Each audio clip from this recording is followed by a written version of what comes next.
punches fucking flush on the chin.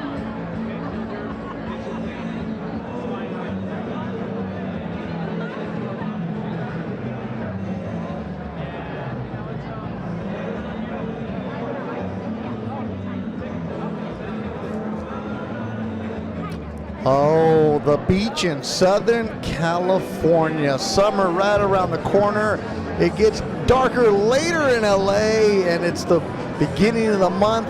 That means Golden Boy Boxing is on the air. The club show coming your way. Oh, there's a reason the rent is so high, for the views like that. Can't get wrong. You're not going to see Baywatch lifeguards running down, but it's people taking advantage. A lot of the fighters go down to the beach and do their sand workouts. It's the backyard in LA. We are inside the Belasco Theater in downtown Los Angeles. Beth Duran, Doug Fisher, and you around the world. Our first fight of the night coming your way. Joey all day and Nam Fan.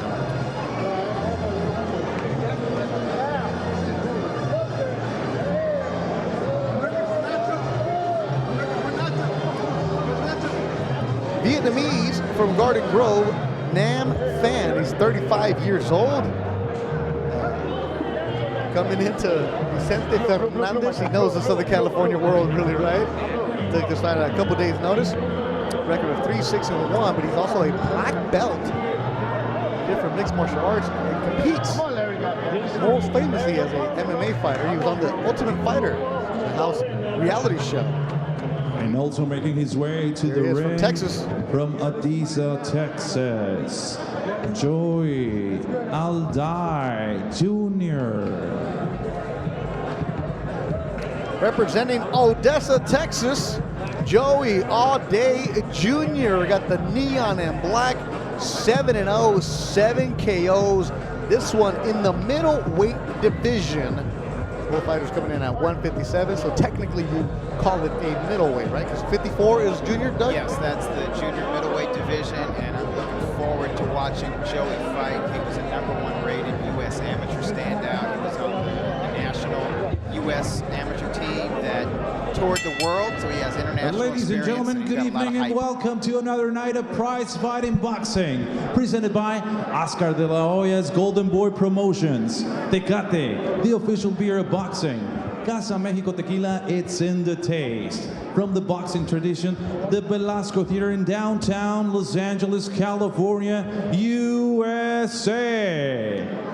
This bout is set for 4 rounds of boxing in the middleweight division, sanctioned by the California State Athletic Commission. Commissioner John Carvelli, Executive Officer Andy Foster, Supervisors Mark Raylier and Sean Wells, your timekeeper John Lichty. Positions in ringside, Robert Brelas and Tony Hicks, your 3 judges scoring. Carla Cais, Rudy Barragan and Jerry Cantu. And your 3rd man inside the ring, Ray Corona. Introducing to you first the fighter standing in the blue corner, wearing blue trunks and white trim. His official weight, 156.2 pounds. In his professional campaign, he stands with a record of 3 victories against 6 losses, 1 draw, and 2 of his victories coming by the fast way of knockout. Representing Garden Grove, California, Nam Fan. And his opponent across the ring is standing in the red corner, wearing black and green. He officially weighs in at 157 pounds. He stands with a record, a perfect one. 7 victories, and all of his victories coming by the fast way of knockout. Representing Odessa, Texas, Chris Strong, Joey Alday Jr. And here is with the final instructions, Ray Corona. Mouthpiece, this is my commands. This is good right here, this is good right here. Touch gloves, God bless. Ray Corona, 3rd man in the ring. Bethel Duran, Doug Fisher, and you from the Belasco Theater in downtown Los Angeles. Our opening bout coming your way. The main event, Javier Molina and Jessie, 2 Southern California fighters going at it. This one scheduled for 4 rounds in our opening bout. Let's get the teletape, Dougie. Yeah, Alday has all of the advantages. He's the younger man at 23 and the much taller man at 6 foot tall. He is the size of a modern junior middleweight, and that's a weight class that he can make.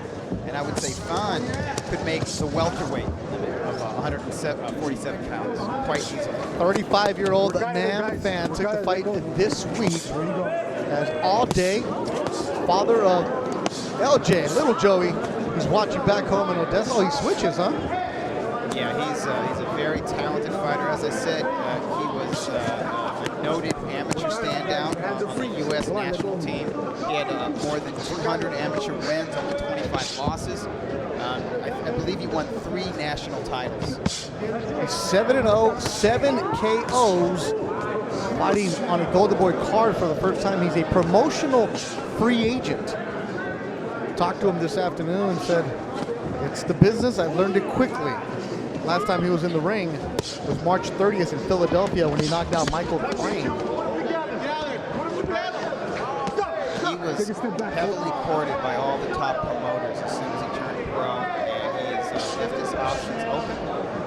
So he's trying out for Golden Boy Promotions. I do know that he idolized Oscar De La Hoya when he was a young amateur boxer. So that should help Golden Boy Promotions out. And of course, giving him this bout streamed live worldwide on ringtv.com. That helps. It's also televised on Australia TV. So he's getting some much-needed exposure. Alday moved to Southern California for camp. He's training at Pullman's Gym in Woodland Hills. Right. That's where he's getting his work. So out in the valley. Yep. He's been in some world-class camps. I know he spent some time with the Porters, Sean Porter and Sean Porter's father in Las Vegas, and he sparred with some of the best. First time fighting in California as a pro. He's fought in Texas, of course, fought once at Treasure Island in Vegas, Bomb Factory in Dallas, one time in Philadelphia. Yeah, he's probably fought a few times in the Bomb Factory. Yeah, down is 3 times. Yeah, that's a popular Texas venue. And this is Fan, who moves around, has over 30 professional MMA fights. And he's not scared to mix it up in there. Yeah, he's a grizzled veteran with MMA.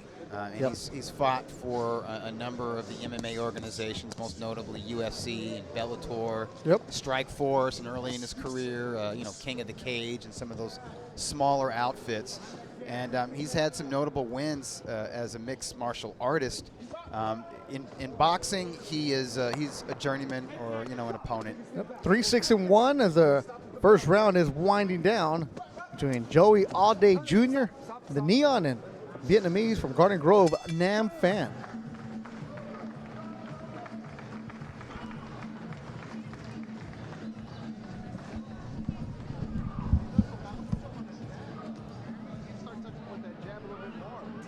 When he's dropping his head down, look at where he's placing his head. He's dropping it way over here on this side, all right? Every now and then come in southpaw and pick his head up, all right? Or try to aim at his abs. But you got to pump that jab. You're trying to hurt him with every shot. Set it up. You got to set it up with that jab, all right? Everything good over here? Everything good.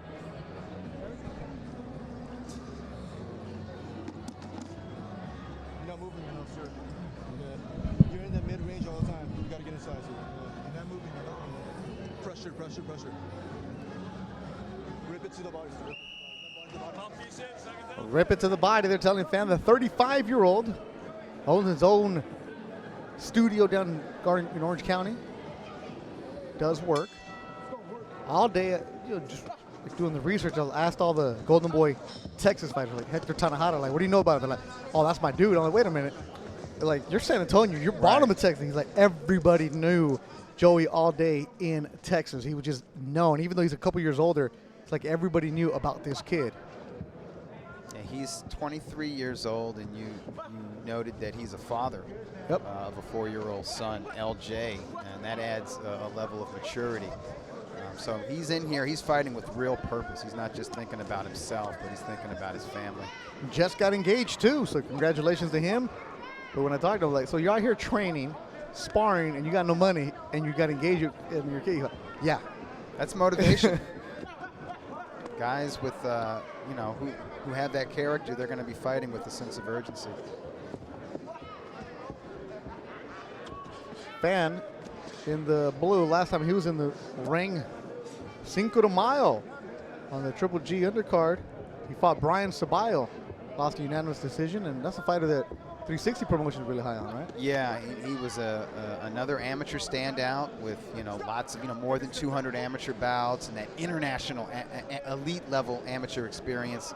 So that tells you Fon is not intimidated by anybody. He'll get in there and he'll mix it up. And, against boxers with the type of amateur background of a Joey Alday or Mr. Ceballo, he gets outclassed. But he's in there. He makes sure that they're getting professional resistance, as our friend Steve Kim likes to say. Our good friend Linus Esquire in Philadelphia said, I saw all day on a few solo boxeo shows. I took note, obviously. And if Linus is giving you that, I'm going to take note on it. That's legit right there. Keep the tweets coming. Durant Sports, Dougie Fisher. I like how relaxed All Day is. Yeah. He's very relaxed. He's not loading up with the punches, so he's going to preserve his energy. He's letting Fon just come to him and do most of the work. And All Day is controlling the distance with lateral movement and a touching jab right now and 1-2 combinations. Whenever he sees an opening to the body, he takes it. And you could easily be a fighter, in the case of All Day, who you're opening up and just want to come out with too much excitement. You see the composure from him. And I could see a less mature prospect looking at Fon and thinking, oh, his record's 3-6-1, 2 KOs. This is a showcase fight. I'm going to go out there and show out. I'm going to light this dude up in 1 round, and they could do that. But Fon is a tough guy. He could stick around, and then come the middle of the 2nd round or the middle of the 3rd round, if they don't have a lot of experience, if they're a prospect with just like 7 fights like All Day, they could be gassed out, and then they could be in trouble.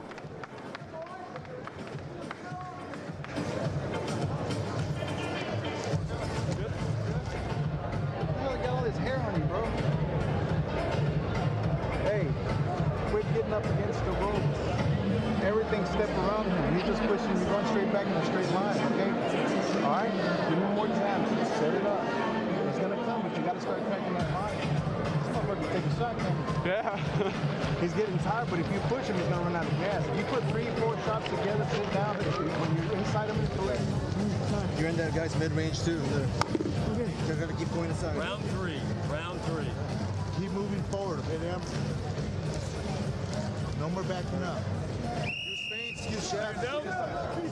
Nam Fan, you heard the corner of Joey All Day Jr. smiling and laughing after his dad asked him, like, hey, this guy can take a shot, can he? But yeah. Also, Drew Rodriguez working cuts. The son of our good friend Mike Rodriguez, a crime fighting cut man. Good corner for All Day. Watching us right now, Golden Boy prospect, Joet Gonzalez. Watching us in Glendora. He'll be fighting soon. His brother, Jose Gonzalez, also with Golden Boy. It's a slip.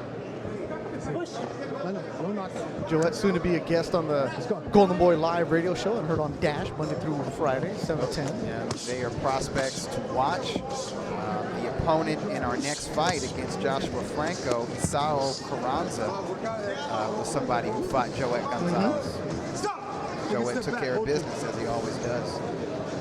Joshua Franco, San Antonio. Isao Carranza next. Rafael Gramajo, Victor Ruiz, a good one in the co-feature. That's an interesting matchup. And then the main event, Javier Molina, Jessie Roman.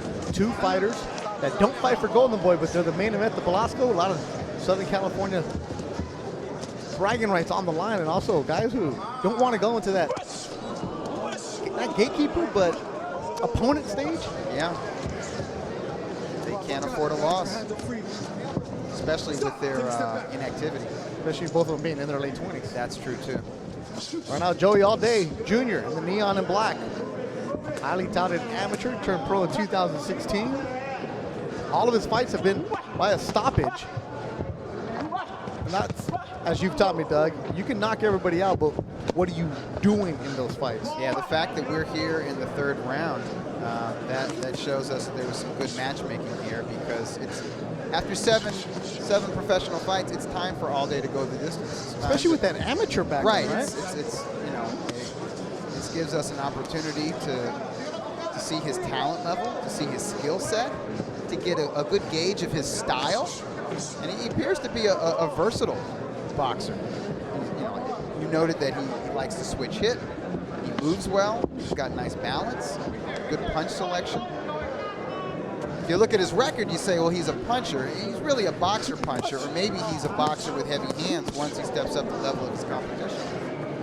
And I'm not saying Fawn is a high level of competition, but if nothing else, he's tough and he's game. His problem is he just doesn't have the skill set and the technique as a boxer to apply effective aggression and effective pressure. Lukey Boxing tweeting, All Day made his pro debut after Andy Vences fought Casey Ramos in Las Vegas at the Treasure Island.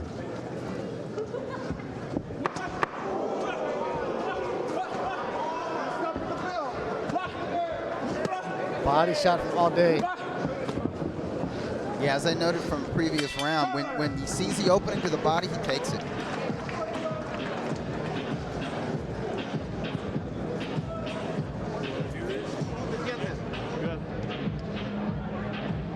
Guy take his down or what? For my left hand. Again? All right. Middle knuckle. Listen to him. You get this guy out here, you're going to have to set it up with that. You're going to have to throw 3 or 4 shot combinations, all right? The thing is that you're leaning back when you're throwing punches, so it's hard for you to get underneath him, all right? Pawn with his jab, and he walks right into a right uppercut from All Day. That was a beautiful punch, perfectly timed. We see some follow-up power punches to the body. And I think a lot of journeymen would have been knocked out by that uppercut. And if you're watching on the Facebook, we'll try to get you those shout-outs going. Margie Barreos Nimpa watching in Malaysia. Where Lucas Batista and Manny Pacquiao are going to get at it. She's going to be watching that fight. Right now, Joey All Day Jr., father of 4-year-old LJ, who plays T-ball. All Day's been boxing 19 years. He's 23 years old. In an interview he did with Boxing Scene, said, I don't want my kid to box. That was an excellent story from our good friend Thomas Gervaisi. Yep. Seeing some nice timing and accuracy from All Day. Head and upper body movement, which you want to see from all prospects. Sadly, you don't see it too often. So All Day's got that facet of the game. You know what I'd like to see? I'd like to see more combinations. Yep. 3-punch combinations. Put them together and do them off a nice stiff jab. I'm not a fan of the touching, pawing jab. I'm not a fan of just like the range-finding jab and then just using power shots. I'd like to see everything off the jab, except for that very special talent, that can get away without the jab. Ryan Scalia tweets us in, our good friend from Calgary, Alberta, Canada. Fan is long, hard MMA career. Used to be pretty good, undersized here. We see it. Yes. Short notice, but he still gives him good rounds. And All Day's going to need good rounds. Knocking people out is going to do nothing, especially as you move on. Oh, good shot from All Day. Quality work. Fawn showed he could take those good single shots. Now, see, if All Day was putting together 2- and 3-piece combinations, especially body-head combinations, maybe he could hurt Fawn enough to take him out, but this fight looks like it's going the 4-round distance. Fawn is just so tough. And he must live a clean life, because I know there's a lot of wear and tear from just his training for the MMA bouts, and as you noted, there was more than 30 MMA bouts, close to 40. Well, he has his own MMA academy in Garden Grove. So he lives that life. His conditioning and proper diet, I mean, I think that's just part of his lifestyle, because he's the older man, and he's definitely undersized. 38 MMA fights, 6 boxing, lives a life, has the cauliflower ear, and he's giving Joey All Day Jr. professional resistance, as Steve Kim would like to say. That's a great term, and it's something that's necessary in the development of an up-and-comer.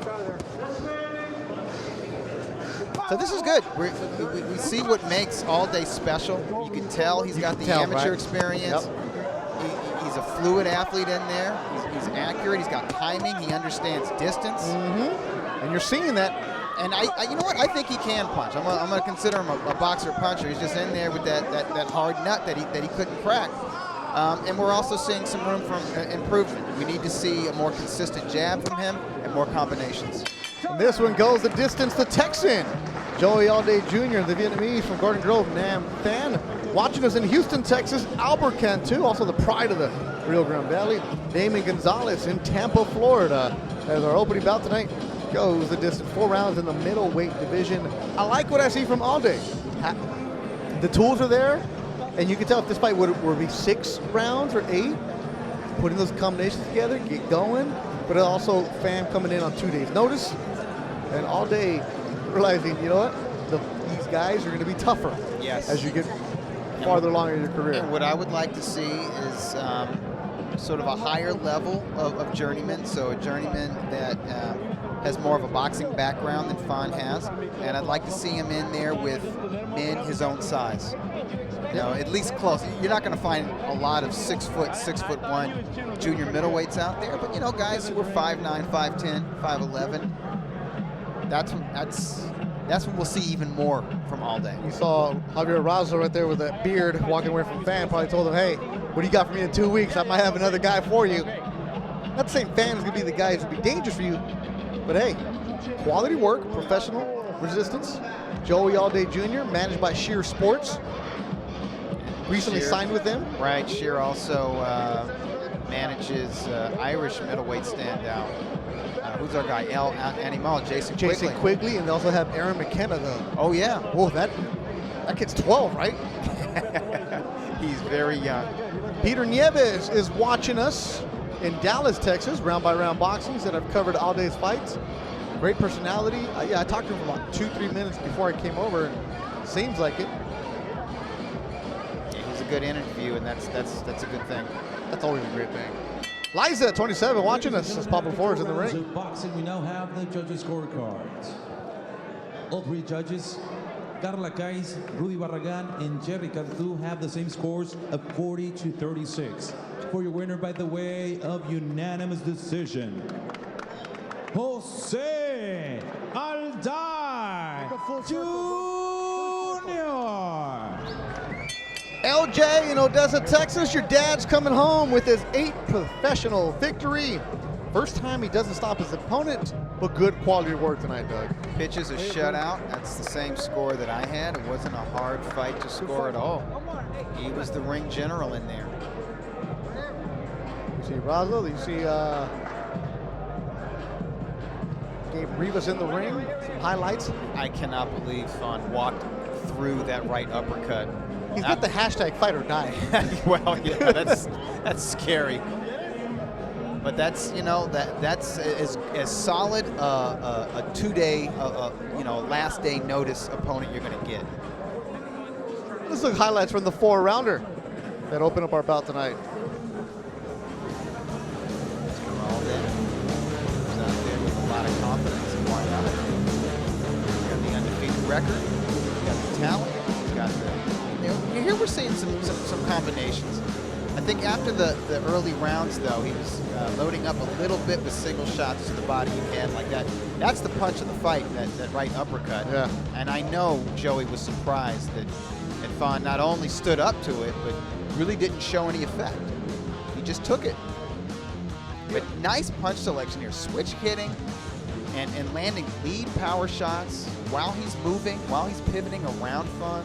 That shows us his potential. Odessa, Texas, where he's from, about an hour and 45 west of Dallas. It's you know, the movie Friday Night Lights, the book. Yes. That's where Odessa Permian is at.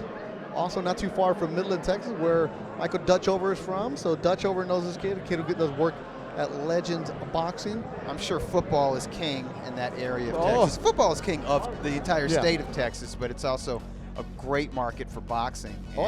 These young up-and-comers are going to make boxing popular in their especially neck in that of the woods. area. Yes. The main event coming up tonight, Javier Molina, Jessie Roman. I don't think I've ever seen those two surfing, but they'll definitely getting some beach workouts. As Molina, chiseled face, coming in at 139. He's been competing at 147. Yeah. So we'll give you the breakdown of why he went down. The co-feature at a Westside Boxing Rafael Gramajo 9-1-2, but he's up against a very tough Victor Ruiz. Yeah, out more of seasoned Tijuana. fighter. I think we might see an upset in that Really, fight. Dougie? Yeah. I'm looking forward to it because Gramajo, he just comes to fight. Yes, makes he does. For entertaining fights with It's his style.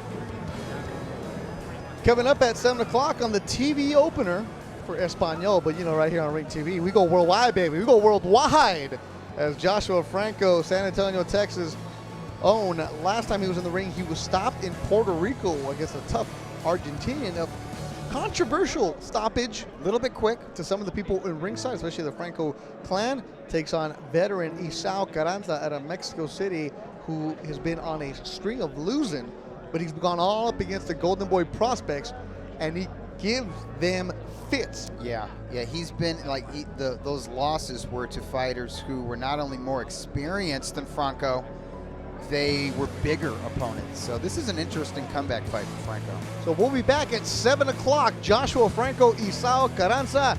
Go get your food, go get your beer. Of course, it's Tecate is what you want to have. And you want to come back at 7 o'clock as the Velasco Theater is where the show is at tonight. The LA Fight Club. Nothing Durant, Doug Fisher. We'll see you at 7 on Golden Boy.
Downtown Los Angeles, the headquarters for Golden Boy Promotions.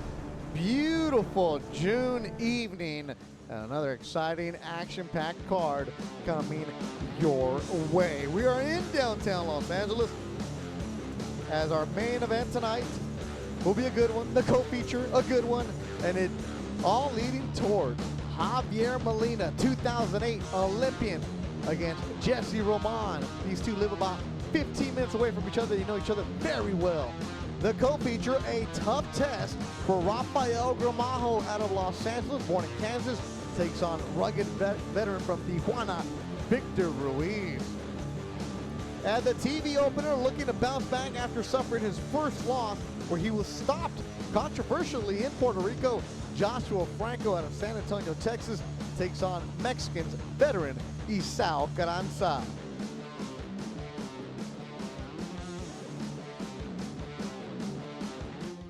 Inside the historic Belasco Theater in downtown Los Angeles, it's another edition of the LA Fight Club. Bethel Duran alongside the editor. Hey, you have another title, don't you? The publisher? How many titles you got now? At Ring Magazine. Publisher belongs to another guy. Editor-in-chief, though, that has a nice ring. Oh, to it, okay, right? we got to throw in the chief. Editor-in-chief, longtime boxing scribe, excellent partner to work with, Doug Fisher, who has a fantastic mailbag on Fridays and Mondays. We'll be talking about that. We are here tonight for the Belasco Theater, the LA Fight Club, a spot where when you're the main event fighter, you're looking to bounce up to the bigger levels. And tonight, Javier Molina and Jessie Roman are fighting without promotional contracts with Golden Boy, but as the main event. That's weird, but there's a reason behind that, Doug. Well, listen, you know, if you shine in a Belasco Theater, LA Fight Club main event once or twice, you're going to move on up in the boxing world. You're going to be put in the kind of fights that could get you ranked. You're going to move on to the next level, the next platform, which for Golden Boy Promotions, if they sign you, is the ESPN series. And we're seeing that right now with Diego De La Hoya. I remember 2 years ago calling his fights at the Belasco. Now he's fighting on pay-per-view undercards, and he's headlining his own shows, televised on ESPN throughout the United States, and in significant fights. And you're seeing up-and-coming prospects that were developed on this platform facing each other on ESPN. And you keep winning, hey, you move on up to HBO and Showtime like Joseph Diaz Jr. Joseph Diaz Jr., Diego De La Hoya, a lot of fighters. Hey, there's levels to this. This would be about a double A in baseball where you have to be a main event fighter and you have to put on a show. We've also seen some fighters get tested and fall backwards. Oh, sure. Most notably, Chipo Gonzalez, who was knocked out in this ring, had to take a step back in his career. Joshua Franco, his last fight was on ESPN in Puerto Rico against a tough Argentinian fighter, and Franco had dropped his opponent, got back, his opponent got up, and then dropped Franco, a fight that might have been stopped a little too soon, but it was a heck of a learning experience and a real good fight. Here he is when he dropped him off early. Fast start for Franco, and that might have been a problem because I think Franco came out and was looking to finish his tough opponent from Argentina in the second or third round, and the opponent came to fight. He was a more mature prospect, a family man. If you look at their bodies, you can see that there's the man strength that Fernandez brought to this contest, along with some excellent power punching angles. And you also see the nature of this stoppage. Franco was not off his feet. He was definitely hurt, but he wasn't defenseless. So in a way, that's the best possible stoppage that can happen. He didn't get blown out. He didn't get put on his back.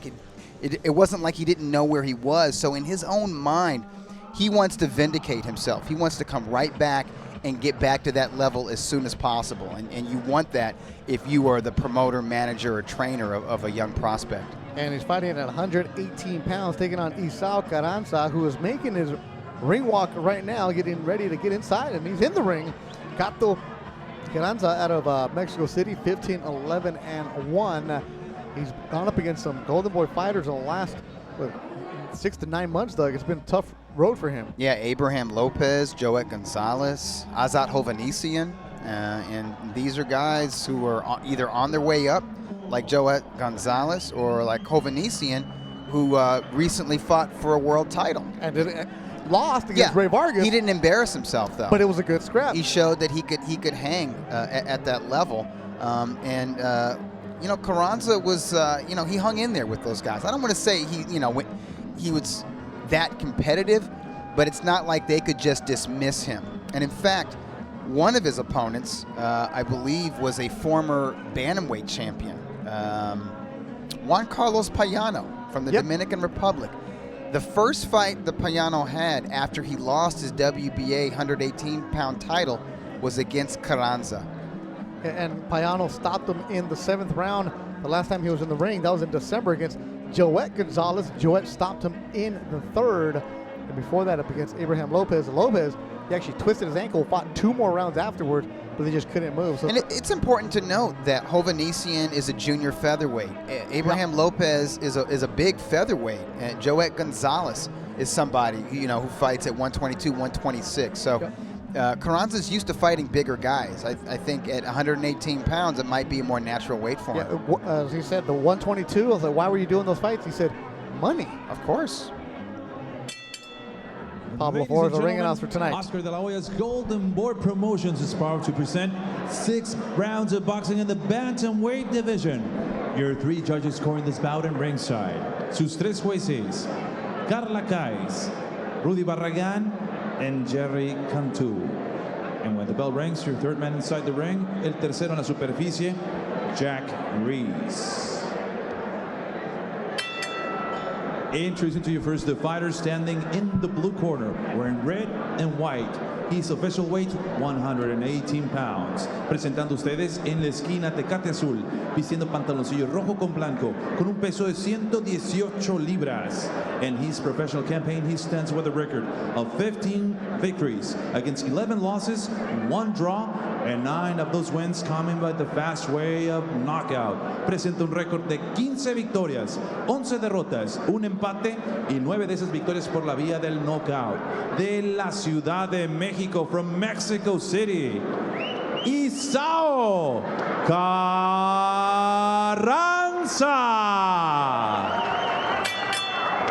And his opponent across the ring is standing in the red corner, wearing black trunks with white and red. In his corner, Robert Garcia. He officially weighs in at 118 pounds. Y su rival en la esquina Tecate Roja, vistiendo pantaloncillo negro con blanco y rojo, con un peso idéntico de 118 libras. He stands with a record of 13 victories against 1 low defeat, and 6 of those victories coming by the fast way of knockout. Presenta un récord casi perfecto de 13 victorias, 1 derrota y 6 de esas victorias por la vía del knockout.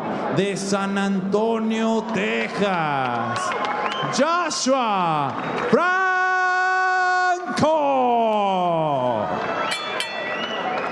Y con las indicaciones finales, here is with the final instructions, Jack Ruiz. He did the weigh-in and the exams, and I watched all the fights. It was unbelievable. Long night on.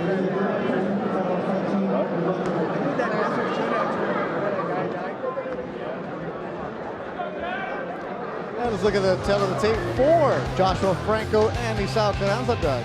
Well, obviously Franco is the younger man, but Carranza has 3 inches in height, and their reach is equal.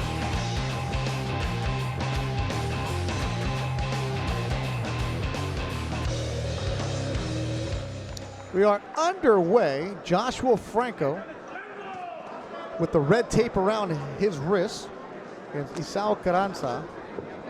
Franco fighting out of Robert Garcia Boxing Academy in Riverside. But San Antonio is where he calls home. Robert has been his professional trainer.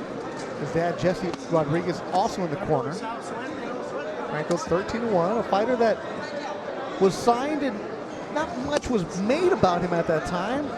But a few years ago, on the Canelo Smith undercard in Cowboy Stadium, had a great knockout of his opponent, opened up a lot of eyes, and in the 118-pound division, Doug, you can move quickly if you got the skills. Yes, you can.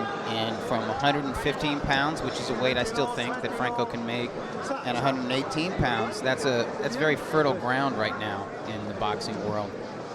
There's more of a spotlight on those sub-featherweight divisions than there were in previous years, thanks to the success of the Superfly series. And coming up, as a matter of fact, the World Boxing Super Series is going to highlight the bantamweight division and do a tournament there with world-class fighters. And you have more notable elite pound-for-pound rated fighters that are sort of international stars, like Naoya Inoue, the monster out of Japan. My goodness. Making noise at 115 and now 118 pounds. So hardcore fight fans are paying attention to these lighter weight class fighters, whether it's taking place in North America or in Asia or in the UK. This was scheduled for 6 rounds. Our opener tonight, the Belasco Theater in downtown Los Angeles. I'm Durant Sports on Twitter. Dougie, D-O-U-G-I-E. Fisher, if you want to tweet him. But don't tweet him questions for the mailbag, so they're for Dave. Carranza switching southpaw right now with the silver gloves. He'll do that. Yeah, but this 118, he says, is where he feels natural. Has no problem making it. But Franco spins him around. Carranza trained by his father. You see the left to the body, and earlier in this round you saw the left uppercut and the left hook. Franco, that's a natural punch for him. He delivers his left with a lot of leverage. And I think something he's got to figure out is how long does he languish on the inside. Because he's very comfortable on the inside, but you can also take shots to your ear and high on your head that can affect your equilibrium. And Franco can also do well from the outside with his straight right and with a nice snappy jab. He doesn't always do that, though. Good shot for Franco. Yeah, he times. Good right hand. Yeah, snapping back the head of Carranza. He times his right hand very well, but you always notice there's more leverage from the left side. That's the punch that he hurts his opponents with. Solid round for Joshua Franco.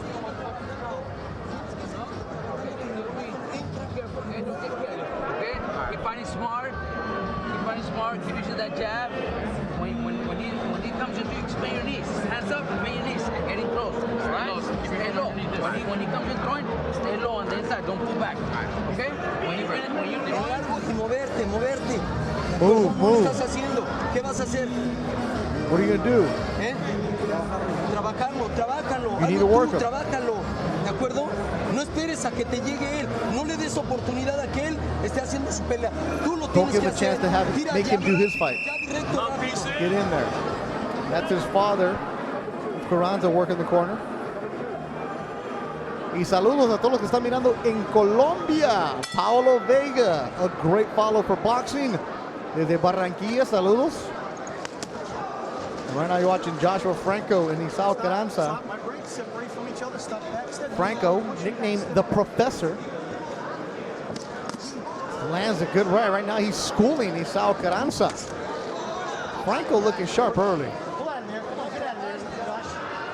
This is something you look for when a fighter's coming back from his first loss, especially a loss by stoppage. You want to see if psychologically if he has that self-belief and that confidence. You saw the left to the sternum. That's a shot that he likes. When he's in those trenches right now, he likes to load up with that left. Of course, that could leave him open for a right cross. Good overhand right by Franco.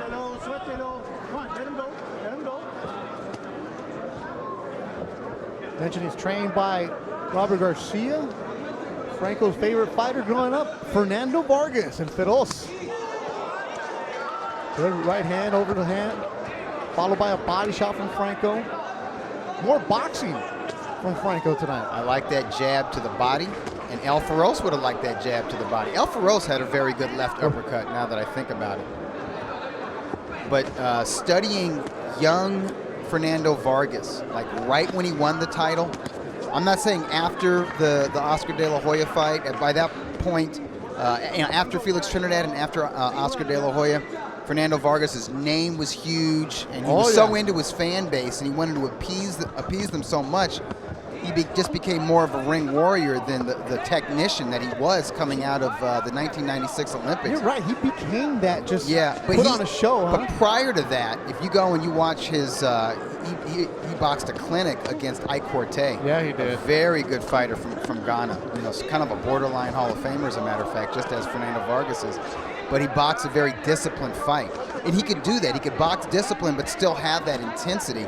And that was Vargas at his best. And I tell you what, those old tapes of Vargas is something I hope young Joshua Franco is studying. Good second round between Franco and Isao Carranza. Also getting the job done, Jenna getting her nails done and watching on ringtv.com. That's what you do. Going to the prom tomorrow at West Torrance. That's getting your nails done in style. That's dedication, because you know when you think prom, you think Bethel and Doug. Yeah, nice left combination from Franco. Very comfortable on the inside, and he does well. And I think he'll do well against Carranza, staying on the inside and muscling the older fighter. But I do worry about him staying in the pocket too long when the level of competition steps up, and he's in there with guys who are stronger than he is. Like his last fight. True. Yeah, and Fernandez was stronger than him.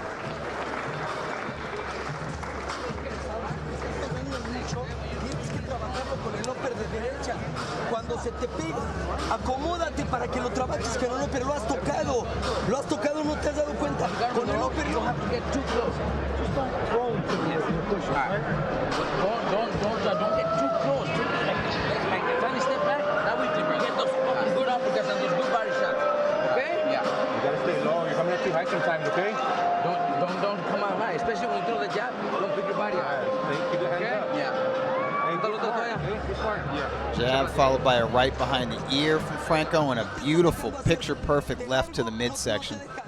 He's very accurate with that left. You see him turn that left into an uppercut. And there's the left-right left combination. Carranza took it.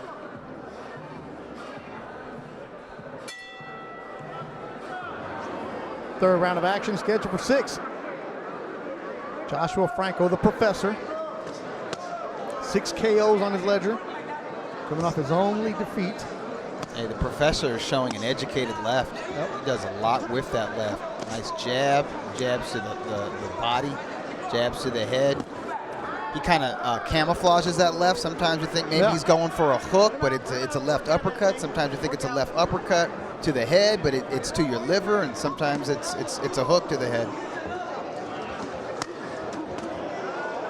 As the nickname Professor came because the first day he walked into that RGBA, he walked in with a sweater and glasses. Oh, yeah. And, of course, in a boxing gym, they're not going to make fun of you at all, are they? They said, this kid doesn't look like a boxer. He looks like a professor. And the name is stuck, and he's running with it to his credit. Well, there are some great fighters that had that nickname. Azuma Nelson. Speaking of standouts from Ghana like Ike Corte, Azuma Nelson, arguably the greatest fighter from Africa of all time. And he was the professor because he would take his opponents to school. But he was also a warrior. And I think young Franco has that kind of fighting spirit.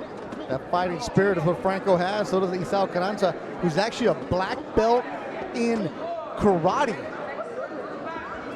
Kato Gym is the gym that he and his father have down in Mexico City. That's why his father had the Asian letter. It looked like it was Japanese. It is. So on his jacket. They have Japanese roots. Isao Carranza's grandfather, or grandmother, I'm sorry, Japanese. Yeah. Right. Yeah, I was wondering. I don't see it so much with Isao, but I see it with the dad. Yeah, I can see that heritage. So the dad, half Japanese, Isao a quarter. Well, I imagine the martial arts helps with his conditioning. Yeah. He still competes in kickboxing down in Mexico. I was like, well, what are you doing boxing? And he said again, because they pay really good in the United States. Sure. And right now, Joshua Franco is making him pay. Well, he's making Carranza earn that paycheck. Yep. Because this has been a punishing round for Carranza. East Africa checking in, Eddie in Tanzania. Hey, Tanzania. My goodness, coming strong. Hey, we are international. Paolo Vega from Colombia is also checking in. Watching us on the Facebook. Also, Luis Jr., the pride of Laverne University, also producer over at Lakers TV. He's watching us, Doug, on a Friday on the 91. Sitting on the 91. Glad we can entertain you in traffic. Good one between Joshua Franco and Isao Carranza winding down in the third. The Velasco Theater in downtown Los Angeles. Working our way towards Javier Molina and Jessie Roman. This has been a very good round for Franco.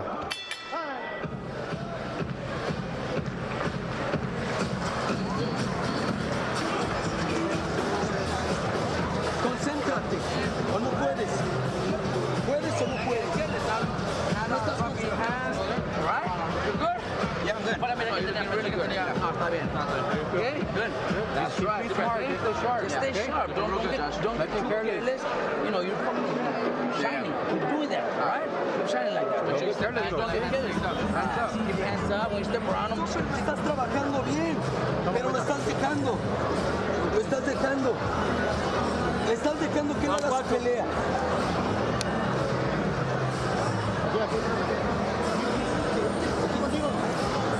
Tienes que seguirlo trabajando.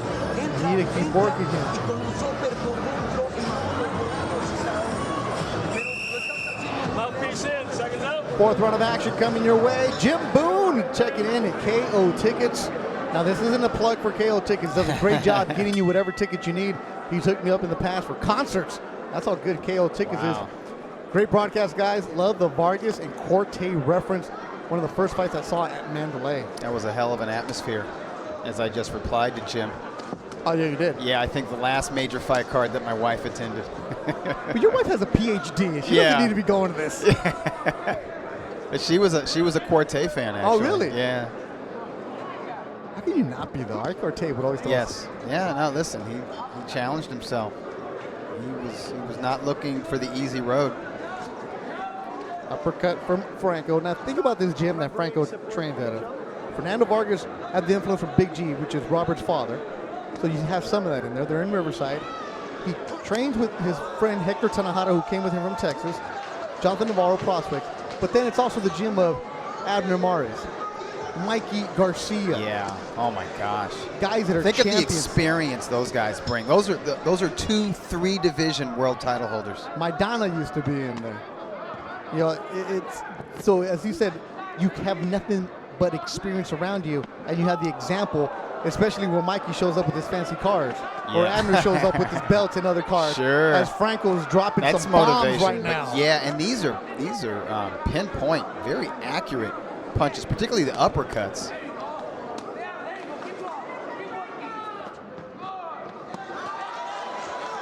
And he's hurting Carranza. He hurt Carranza in round 3, and he's hurting him here in round 4. And that right hand that was high on the head, just above the ear, that has affected the equilibrium of Carranza. He's in a world of hurt right now. Yeah, he is. He's trying to move away, but he's still on the ropes. Showing some veteran savvy here. This is what Carranza does. He makes you earn everything. Franco's looking good. Carranza trying to circle away, but the legs aren't 100% under him. I think Franco should focus some attention to the body. Left hook lands flush. Yeah, and that hurt Carranza. It's hurting him physically. It's causing Carranza pain. He's not scrambling him enough to the head to where he's taking away the legs. But I think if he would focus a little bit to the body right now, he could take those legs away. Take some of the stamina away from Isao. He's got that veteran's experience, and as we noted earlier, he's used to being in with bigger, stronger guys than Franco, so he's gonna hang tough, but you punish the guy to the body enough, you take away that physical resistance. And I would say Franco headhunting a little bit too much, and I thought that was a problem early on with his last fight against Lucas Fernandez, is after dropping him in the first round, he was really looking to land to that sweet spot that he thought that he would find. Alex Martinez, Inland Empire Boxing tweets. Don't forget Jose Ramirez now trains at RGBA. True, but I was mentioning. Oh right, that's a recent development, isn't it? Yeah, but I was mentioning the guys that have a lot of money, like Mikey and Abner. no knock on Jose. Yeah, it's coming for Jose. Yeah, it's in his future, I think. There's the right cross landing, followed by the hook, followed by a left to the body. And you see Franco defending well on the inside, and then he gets off with a left-right-left combination. He seems to be getting off with impunity here. Right to the ear, right to the eye. Gets his shoulder in there, shoulder and elbow to maneuver Isao into his right. We'll work on him like the doctor's examining. We'll give you your 6 seconds. Tell him, speak your English, speak your English. Ask him if he wants to continue. Took a lot of shots in there, and I can't let him take like that again. Here's Jack Ruiz telling him. Yeah, this is good officiating from our California officials. You want to continue? Yes. I thought that really the last 2 rounds, last 6 minutes, Carranza's taken a lot of punishment. I'm glad they're taking the precautions to make sure he's okay. And in California, they stop the time. Yeah. When the doctor steps into the ring to take a look at you, that 1 minute break, it stops. So Carranza's actually getting some extra time to recover here. You could ask, is that fair to Franco? But the bottom line is the safety of the fighters, and that's what the California Commission is looking out for. Joshua Franco looking strong in his first fight back after losing for the first time in his career. Fight that was stopped while he was on his feet in Puerto Rico. Isao Carranza, the veteran with a record of 15-11, a lot of heart for him.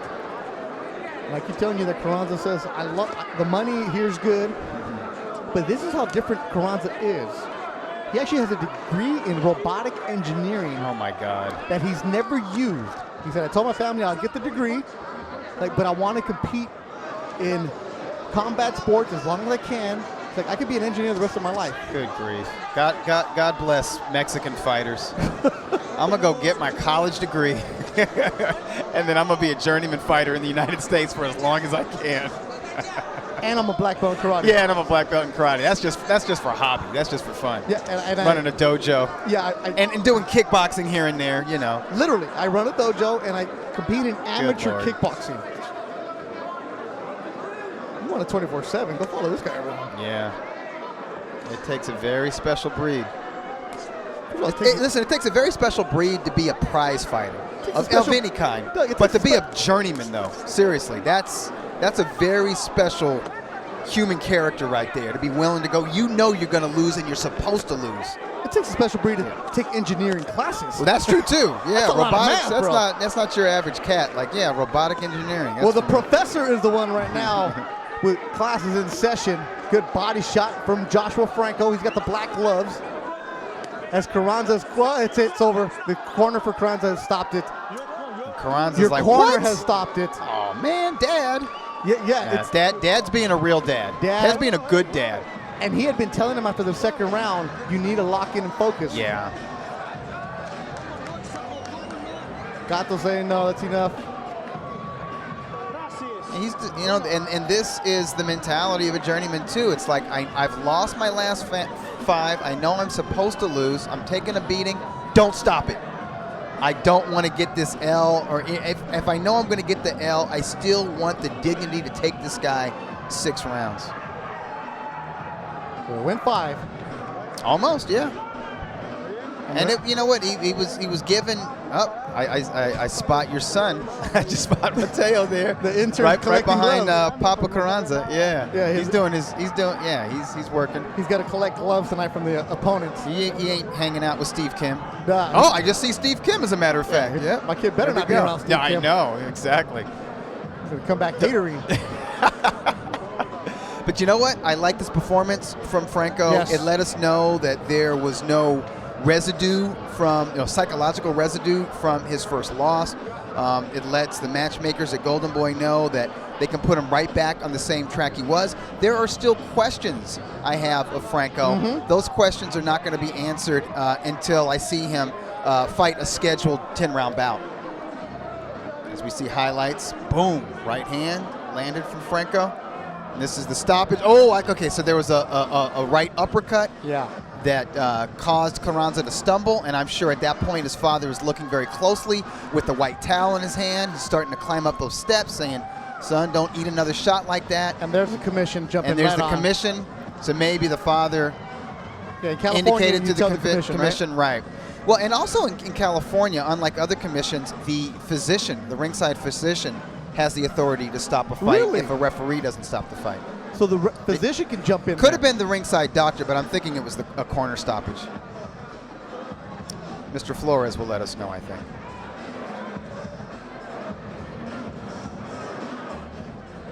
You see my kid walking out with the gloves.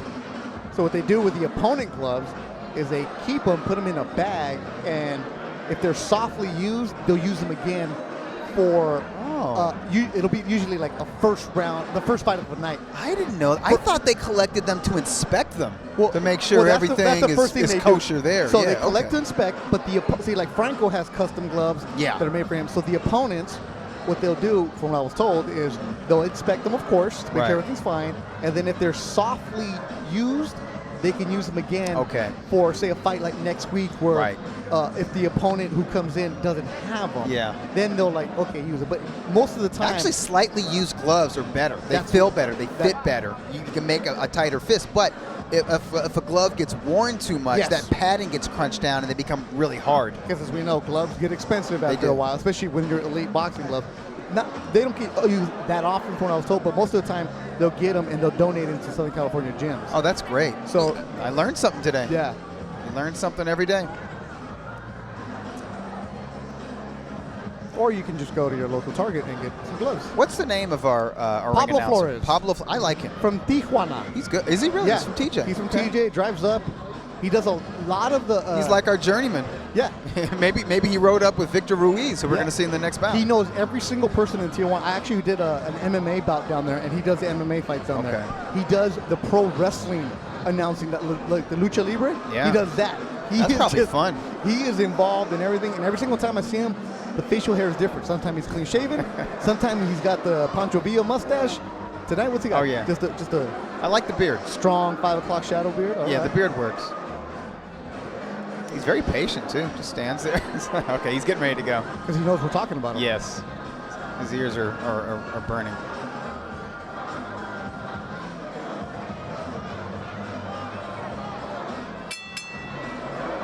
Damas y caballeros, tenemos un tiempo oficial de 1 minuto 36 segundos en el quinto asalto. We have the official time of 1 minute 36 seconds in round number 5. Declaring winner by the way of KO victory. Su ganador por la vía del knockout, Joshua Franco. And congratulations to Joshua Franco. He is now 14-1. A good victory after losing for the first time a few months ago in Puerto Rico. Looked good. I think one of the things that you also want to see is how a fighter reacts in the first time in the ring, getting hit. Now, Carranza didn't have power, but he was still hitting him at times. Yeah. The confidence was there. The conditioning was there. The technique was there. The skill set was there.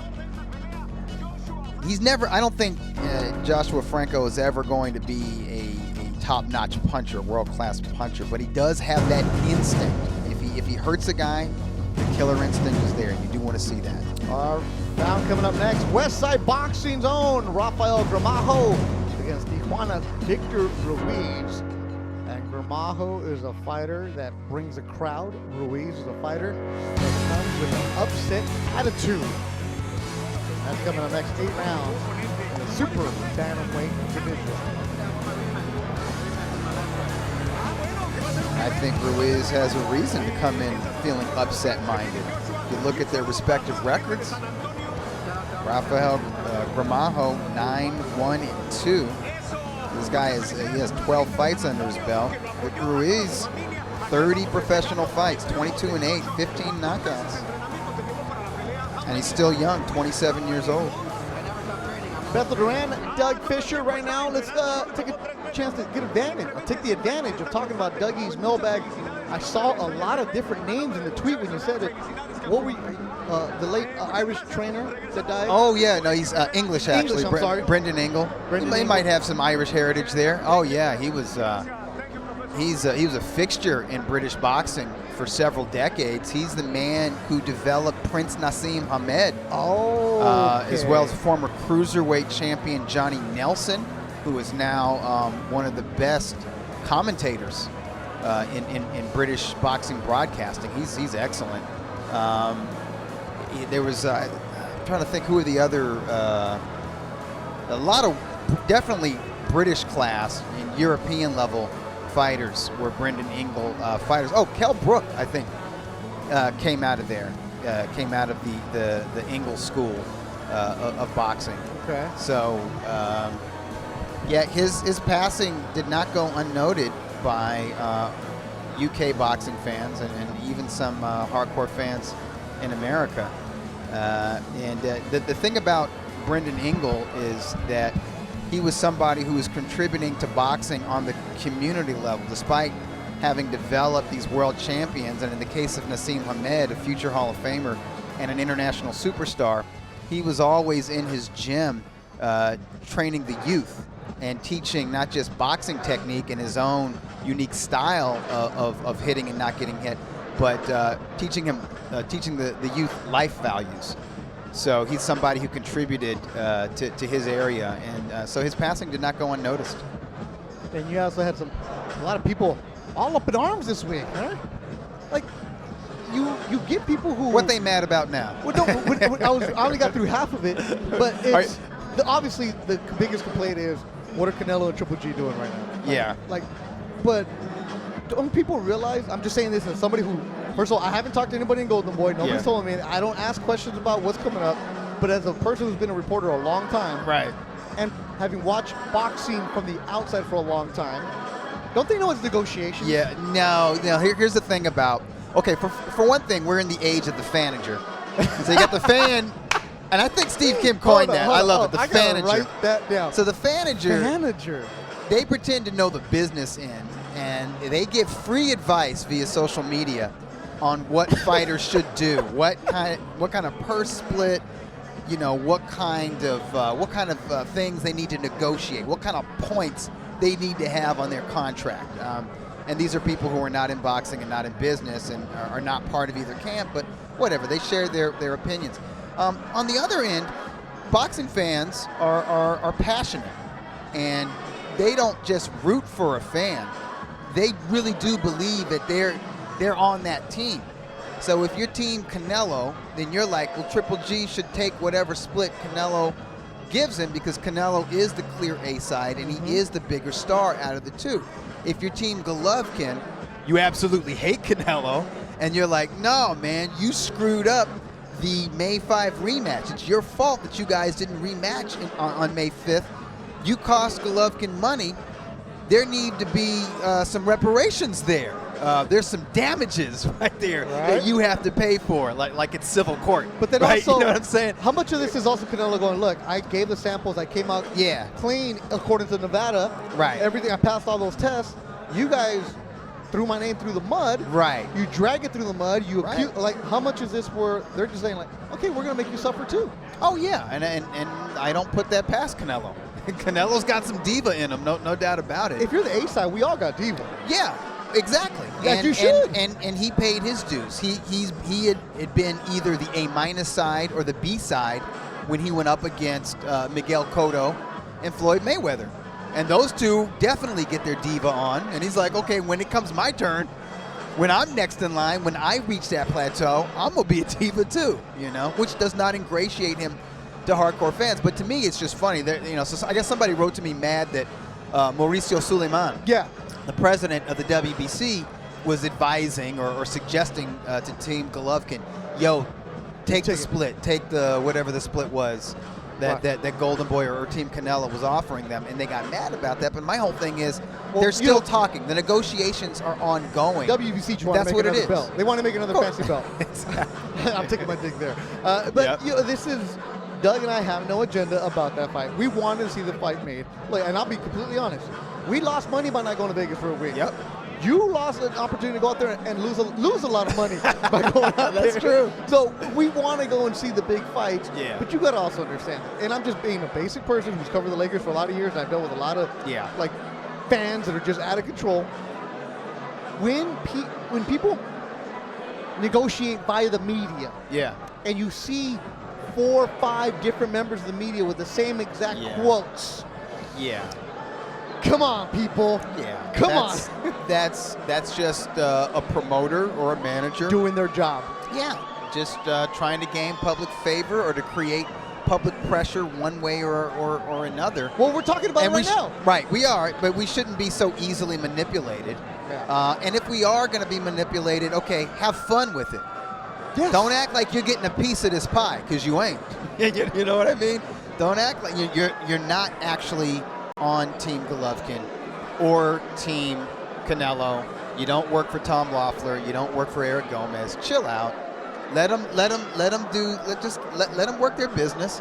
And listen, if the fight doesn't happen, it's not like there aren't viable options. Canelo is fighting in September. Yeah, it isn't like there aren't worthy middleweights out there for both of these fighters that would be interesting. Oh yeah, if you had Canelo at StubHub, we'd all be there. Don't act like you wouldn't. All right. So we would see something. Beto Duran, Doug Fisher, Velasco Theater coming up next. Rafael Gramajo, Victor Ruiz, the co-feature. Then working our way towards the main event of Javier Molina and Jessie Roman. So we're just going back and forth, talking a little bit of what the Doug's mailbag and everything else. Now, I have a question for you about the 154-pound division. The Charlo brother that's there. Yeah, Jermell. How much of a monster is he? Oh, listen, he's a young veteran. He's like Canelo Alvarez. He's 27 years old. He had unlike Canelo, he had an extensive amateur background. He's got the athletic talent. He and his twin brother Jamal were developed by a great Texas trainer named Ronnie Shields, who was a former fighter himself, a challenge for a world title at 140 pounds. So that the foundation was there. They used to be with Golden Boy, and their matchmaker was Eric Gomez before Gomez became El Presidente and Robert Diaz. So they were built up the right way, and now they are at their physical prime. They're at their peaks as fighters. Jermell at 154 and Jamal at 160, and they are explosive boxer punchers. Is there anybody in the Golden Boy stable that can step to him at 54? I can't think of Who anybody. can step to him at 54? No, I think Golden Boy's got an option on Jaime Munguia. Right? But even Munguia, I think would probably be he'd be an underdog. He'd be a live dog. Okay. Because that guy's a total beast. Just because he's 21 years old. He's got a lot of fights. 28 no or 29 no, but he's not quite there yet. He doesn't have the seasoning that Jermell has. And Jermell, as we saw against Erickson Lubin, who was also like Munguia, a Ring Magazine Prospect of the Year. Lubin had the athleticism, the ability, the speed, and the power. He didn't have the experience. He wasn't battle tested like Jermell, and Jermell blew him out. The reason I bring that up is because the Charlo brothers are here in Southern California doing some workout, and you hear, okay, if Canelo doesn't fight Triple G, there's Saunders. Yes. There's that name there, but then also possibly or Charlo. I'm not saying the odds of that happening are probably hard because I would love that. I would love to see a Charlo against either Canelo or Triple G, either brother, in Texas. Like we were talking about earlier, Texas is a great market for boxing. If Canelo versus either Charlo brother, that's a stadium fight. That's they're from Houston, so Minute Maid Park, that baseball park is a natural venue. If you're talking about Golovkin against Jamal, who is his WBC mandatory, Toyota Center, and they'll sell it out. They'll do 20,000. I read a lot about these guys, but I haven't had a chance to talk to you, and I know you would know and give me a right answer here. And also, just coming up, look at the Golden Boy schedule. It's saying with a promotion company, June 8th, we will be in Verona, New York, Hall of Fame weekend. Diego De La Hoya is the main event, and before that, Travel Maison will be taking on Black Dynamite, right? He's from Texas. He's from Texas. He used to be with Ann Wolfe. So much talent. He will be taking on Darnell Paldo, who used to be Arnett. Yeah, he's good. So that'll be the two opener, up-and-comers. That'll be the opener on ESPN. Yeah, Arnett or Paldo out of Florida. Yeah, that's and then June 14th at the Fantasy Springs Resort and Casino, Bercito Hesta takes on Tito Manzanares. Good fight. And before that, though, Manny Robles Jr. takes on Edgar Valerio. Wow. Kid Nessa, two undefeated Southern California fighters. Yeah, two featherweights, and I can't make a call on that. That's my favorite matchup, where I really can't pick a favorite. I don't have a favorite in that. I don't know what's going to happen, but I am going to be watching that fight. Robles has the technique and the amateur background, but Kid Neza, Valerio, he's got that size and natural athleticism. He is explosive in there. So you got this explosive boxer puncher against a well-schooled technician. Who wins? I don't know. And just announced this week, June 23rd, at the Belasco, a Saturday night show on ESPN. Virgil Ortiz will be the main event, and he will be going up against a former world champion, Salgado, the guy who knocked out Linares in 1 round in Tokyo. Oh yeah, and that'll be June 23rd at this building right here. Where can we get tickets for that, Will? Damas y caballeros, este combate está pactado a 8 rounds en la división de peso Super Gallo. Let's get ready for 8 rounds of boxing in the Super Bantamweight division. Presented by Oscar de la Hoya's Golden Boy Promotions. Tecate, the official beer of boxing. En Casa México Tequila, it's in the taste. Your 3 judges scoring. Sus 3 jueces. Carla Cais, Rudy Barragán, and Jerry Cantú. Y el tercero en la superficie para medir las acciones, your third man inside the ring, Ray Corona. Introducing to your first fighter, standing in the blue corner, wearing red and gold. His official weight, 120.4 pounds. Presentando ustedes en la esquina Tecate Azul, vistiendo pantaloncillo rojo con oro, con un peso de 120.4 libras. In his professional campaign, he stands with a record of 21 victories against 8 losses, and 14 of those victories coming by the fast way of knockout. Presenta un récord de 21 victorias, 8 derrotas y 14 de esas victorias por la vía del knockout. Puritito, Tijuana, Baja California. Víctor, el pelón, Ruiz. And his opponent across the ring is standing in the red corner, wearing blue with white and red. He officially weighs in at 121.6 pounds. Y su oponente en la esquina Tecate Roja, vistiendo pantaloncillo color azul con blanco y rojo, con un peso de 121.6 libras. He stands with a record of 9 wins against 1 defeat, 2 draws, and 2 of his wins coming by the fast way of knockout. Presenta un récord de 9 victorias, 1 derrota, 2 empates y 2 de esas victorias por la vía del knockout.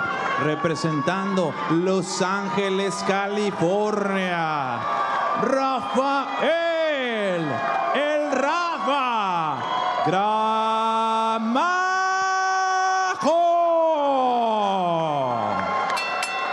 Y con las indicaciones finales, aquí está Ray Corona. Mire, aquí está bien. Right here is good. Touch gloves. God bless. Ray Corona, the third man in the ring, representing Bassett, California.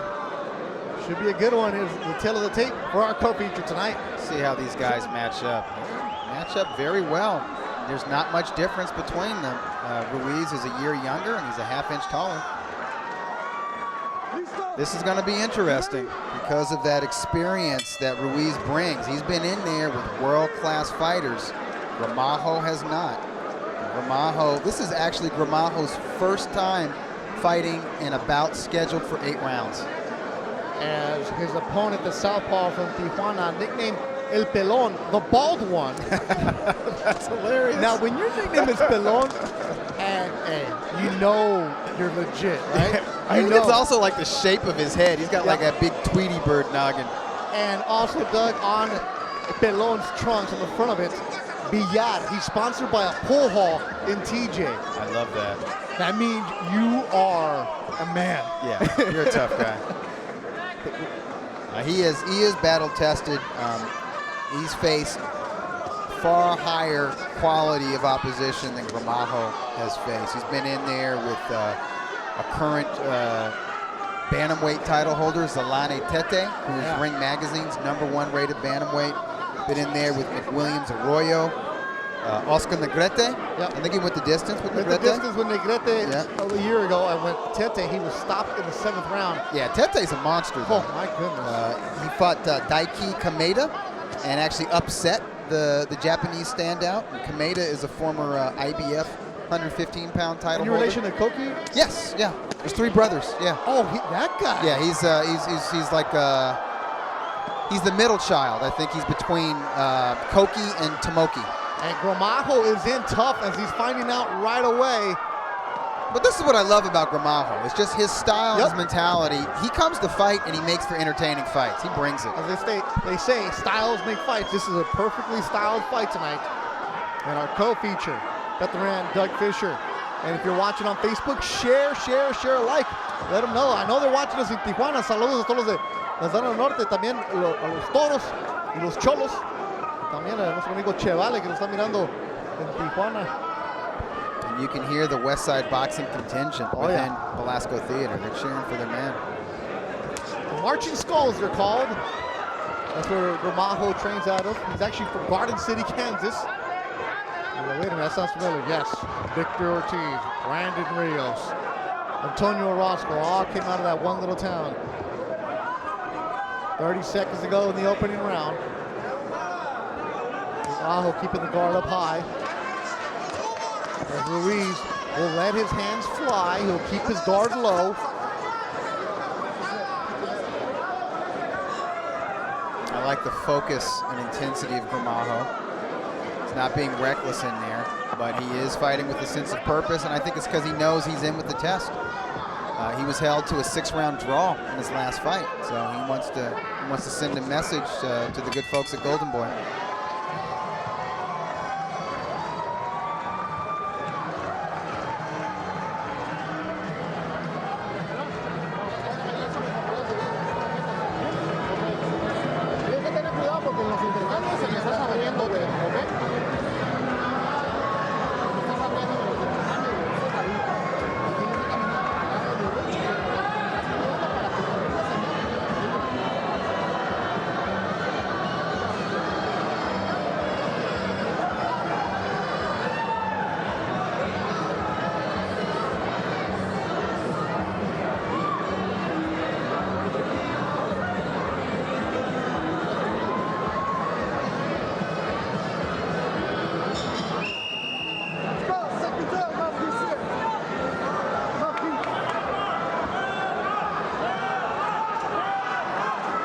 Tigres del Norte jamming in between rounds. Puerta Negra time. The southpaw is Victor Ruiz. Thank you for joining us all over the world. Watching us from Coachella. Trained by Joel Diaz, who Steve Kim just loves, by the way. I don't know if you know that. He loves that guy. Loves that guy. Is Sal Sanchez. Fights at 118 pounds. Younger brother of Golden Boy is Emilio Sanchez. Well, Emilio's actually going to go join his brother and train with Sal after losing for the first time. Change of pace for young Emilio, who was on the Golden Boy Live radio show this week. Check it out on Dash Radio Monday through Friday, 7 to 10. And speaking of Golden Boy, the Golden Boy, Oscar De La Hoya, is commenting on the Golden Boy Facebook page. Oh, really? Yep, so if you go to the Golden Boy Facebook page and watch the stream live there. Wait a minute, you can go on Golden Boy and try to talk to Oscar right now? Sure. Troll if you want to do that. I know a lot of you like doing that. Don't do that, because Oscar, like, Sun game is strong. He comes after people. Does he? Oh, yeah. Here's what he said, Gramajo should throw the right hook. Oscar? Look, all right, you say so. Gramajo, Oscar said throw the right hook. We'll see if he pays attention. And it's the right hook being thrown by Victor Ruiz, the southpaw. Oscar on his Instagram today was trying to put together a bike rack. Oscar, did you fix that bike rack on your car? An SUV? And somebody tried to like leave a troll message, and Oscar came back and put that guy in place. Good for Oscar. And then the guy put a happy face. Just wants the attention. Yes. He got the reaction. And Doug's troll game is very strong. He's after people too. Gramajo is in tough tonight. Yeah. As you mentioned it, Ruiz went 10 good rounds against Oscar Negrete, who's going to be fighting possibly in July at the Velasco. Yeah, I think he's in the headliner. Is he the main event now? Okay, good. That'll be July 6th. Go to the Golden Boy website, check it all out. And Negrete did a strong job against Ray Vargas. Came up short in his first defeat. Vargas, 122-pound champ.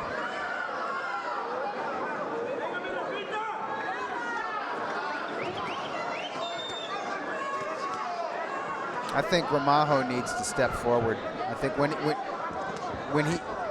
he stands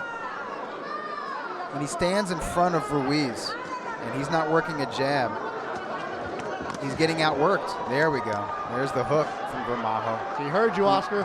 Who, by the way, update on the bike rack, he fixed it. All right. Good job, Golden Boy. He's listening. Oscar had the pinzas out. He was going. All the tools. Good scrap in the co-feature. Rafael Gramajo, Victor Ruiz working our way towards the main event of Javier Molina and Jessie Roman. Sold out Belasco Theater in downtown Los Angeles. The LA Fight Club is on your screen. And you can hear the crowd. Those people standing right there in the white shirts underneath the Golden Boy sign, that is standing room only. So if you buy a ticket for the Belasco, standing room only, you can't beat that price.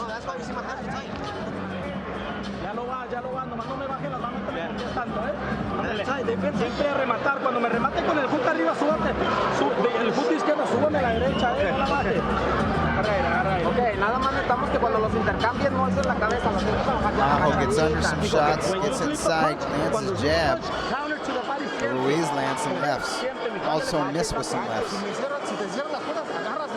There's the left hook landing for Gramajo. This is towards the end of the round when Gramajo closed the distance.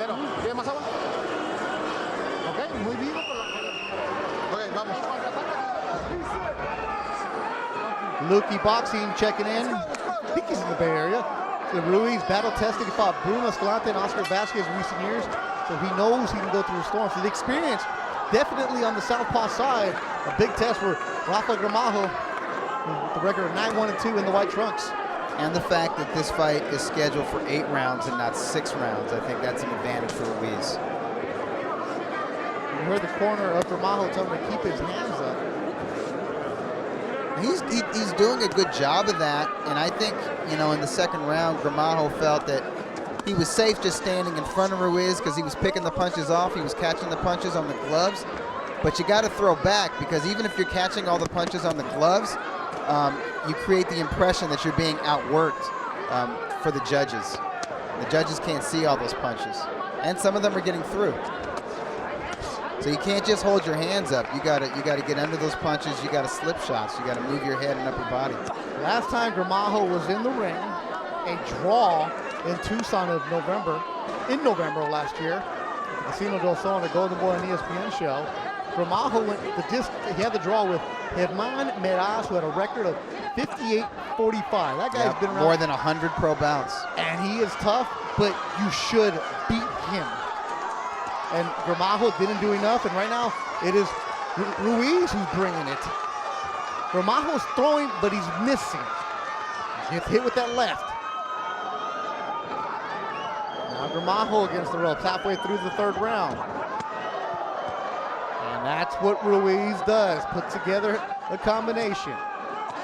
Yeah, they're kind of slapping haymaker type shots. It's not the tightest technique that Ruiz has, at least with those power shots, but he is landing them.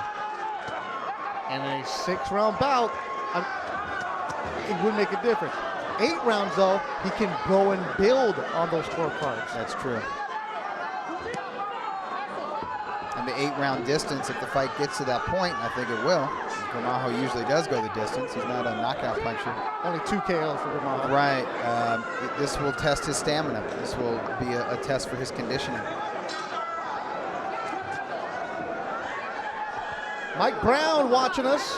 What's up, Mike? Oh, you know him? Yeah. MC Brown 44. Lots of action tonight. Appreciate you watching us on Ring TV or on Facebook. Gramajo and Victor Ruiz, our co-feature. Make sure you guys go to the Golden Boy YouTube page and check out past fights. If you want to check out some of the up-and-coming fighters that Golden Boy has, exclusive interviews, workouts, as Gramajo's nose is bloody now here in the third. Yeah, Ruiz has been splitting that guard, and he's been landing punches, not just to the face, but also to the body of Gramajo.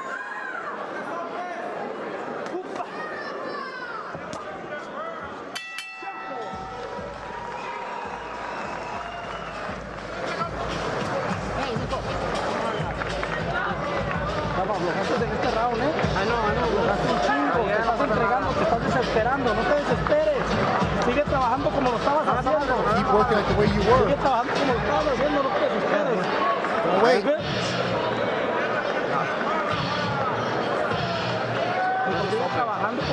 haciendo. No te le quedes enfrente a recibir golpes. Don't stay in front of him taking punches. Sí, y tira los rectos de derecha. You throw the right. And then go from the hook. Don't lead out with the hook. Ruiz lands a left, followed by a right to the body. Punctuated that combination with the right hook before Gramajo got off the ropes. Ruiz fighting off the ropes himself.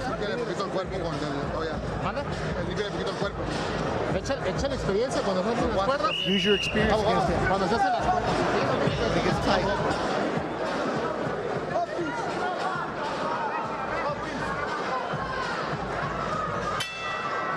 Make sure you guys share on the Facebook. Let them know you're watching a good scrap between Rafael Gramajo and Victor Ruiz. Another fun fight at the Belasco. You go to Belasco, you're going to see some good scraps. You might not know who they are when you walk in, but you're definitely going to know their names when you walk out. And you're going to say, I want to see these guys again. Good 1-2 from Ruiz. The southpaw from TJ. Good effort from both junior featherweights. I think Ruiz has looked really good. I thought Ruiz just edged the second round, but I thought he clearly won round 3. So Gramajo has something to fight for here. You can't allow Ruiz to gain any more momentum and any more confidence. And while I said that Gramajo isn't a knockout puncher, he does carry some authority with his left hook. He needs to earn some respect with that hook.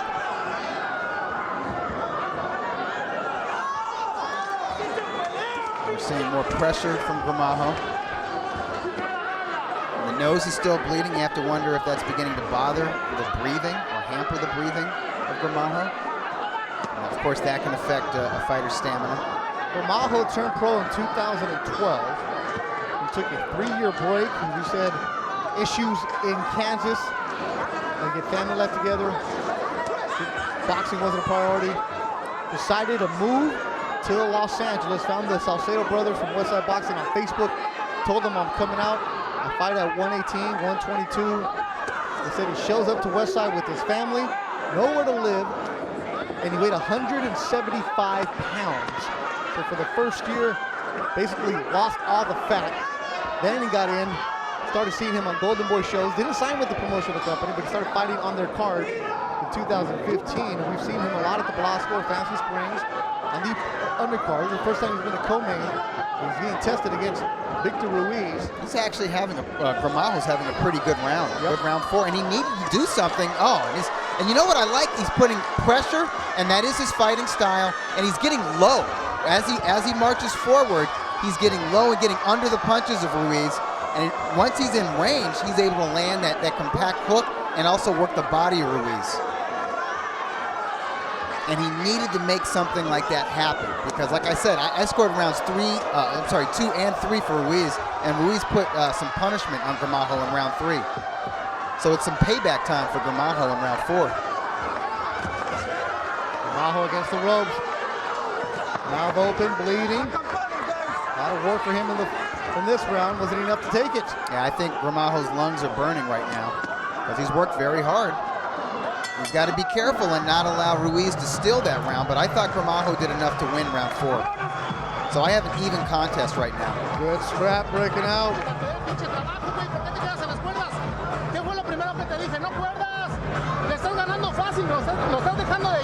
You're winning easily, and then you're letting him get back into it. Listen to me. Venimos a ganar, hay que seguir con el trabajo igual. De eso que estés haciendo caso, manténlo con el pinche, con los rectos no se nos quita, güey. I recognize that trainer. Is that Fernando Fernandez? Yes. Yeah, so he grew up with Team Eric Morales. That's where he learned the game. Listen to me. Go in with a straight right and then work. Okay, don't go in with no looping punches. Strong chain game in that Westside Boxing, man. Look at that ring. Look at the watch. Medallion. I mean, I'm supposed to be listening to the instructions, but jeez. How much is that guy's percentage? Strong in Westside Boxing. I don't even know who that was. Goodness. Blinged out cut. They got Steve Kim money. 5th round of action, scheduled for 8. How do you guys have it on the Facebook? Let us know.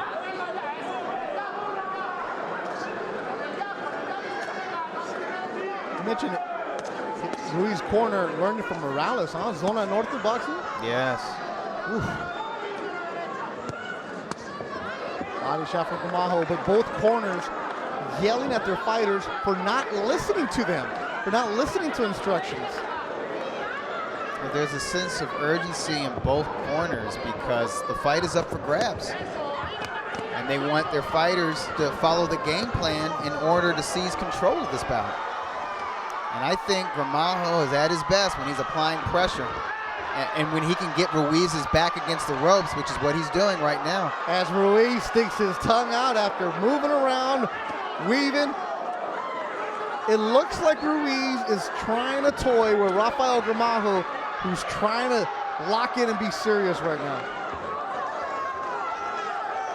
Gramajo needs to be serious. That's a veteran move, is when you're hurt or things aren't going your way, to taunt and clown your opponent and try to get into their head that way. Ruiz was born in Guadalajara, grew up in TJ, has fought in Liverpool when he fought Tete, fought all over Mexico. He's fought in Puerto Rico. He's used to being the opponent. Yes. And Doug, when I saw you when we walked in this afternoon, you told me, ooh, Ruiz, Dangerous upset fight tonight. Yeah, I thought, I felt, and it could still happen, that there's a possibility that Gramajo could lose this fight because he's in tough. He's in with a savvy, experienced professional. A minute to go in the 5th round. And we're seeing the savvy, but right now we're seeing the savvy of Ruiz.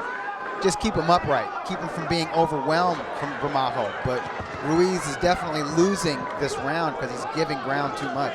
He's giving it, right? Yeah, he's kind of giving this round away. Exactly what his corner was telling him, saying you're making it easy for this guy. Yeah.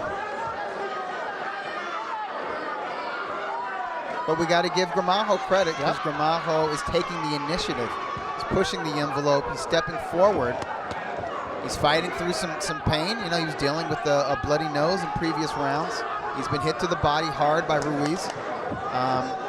But he's right now, he's imposing his will on the more experienced fighter. Ooh. 2 from Ruiz. That was nice. That was a nice combination. I wonder if Ruiz could steal the round with that. I still think Gramajo has been in charge for the majority of the round.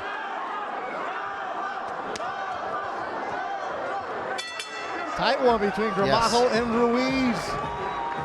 Scoring will be interesting in this fight. Main event, Javier Molina, Norwalk. Jesse Ramon Santana.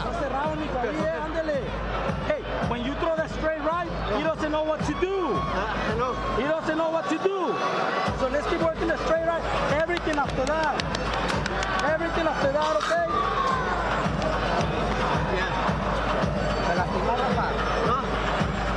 Did he hurt you? No. Nico, moviendo la cabeza cuando estés abajo, shoot those to the body. Look at la nariz. I'm not finding him. That's I'm not finding him. You're hitting him. Yeah. You throw your combos. He's being more busy right now. Okay? We need to change that. Look to the body. Keep moving side to side.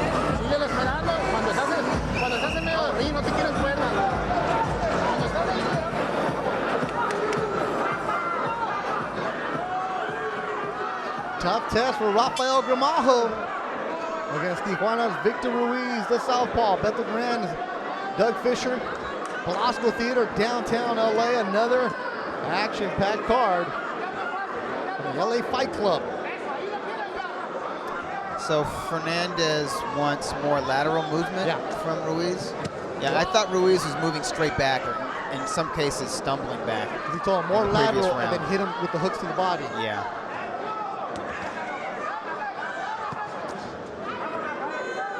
Gramajo saying, I can't find him.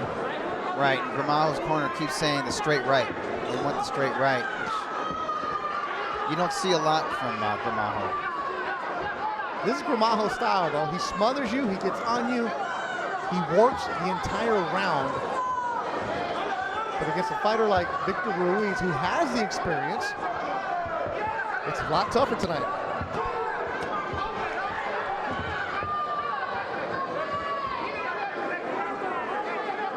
Gramajo taking on 27-year-old Ruiz.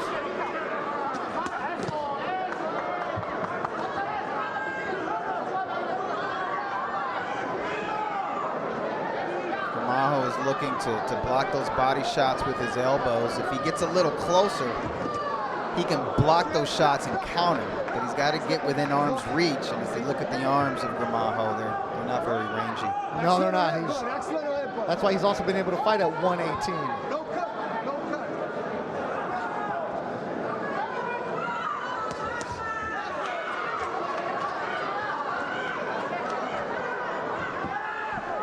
Fighters still trying to figure things out.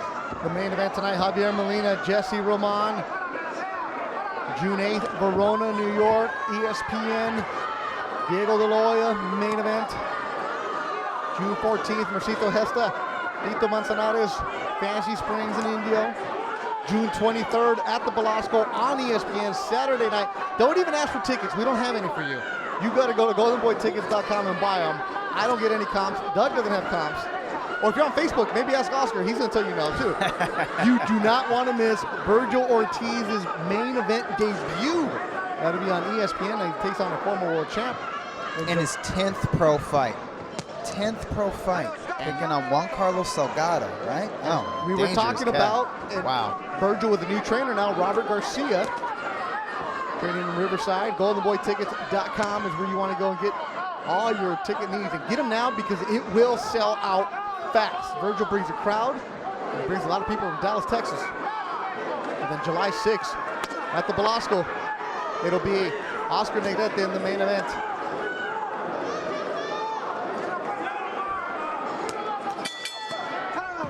Gramajo, last time he was in the ring was in Arizona, Casino del Sol. A fight that ended in a majority draw against Germán Meraz.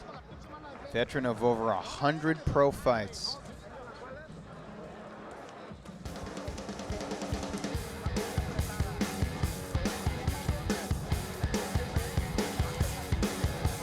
The veteran is, at times pushing Gramajo back, which I don't think he's used to. Gramajo looking good in the highlights that I see here. That must have been a tough pill to swallow right there. It was a majority draw for Rafael Gramajo. The first time in a nice stretch for Gramajo where he didn't get the victory. Two judges had 57-57, one had 58-56 for Gramajo. That was on the night of Soto Carranza and Juan Carlos Abreu. That Ryan Garcia and Cesar Valenzuela that night. Ray Corona let him know it's a good fight. We're in the 7th. It's scheduled for 8.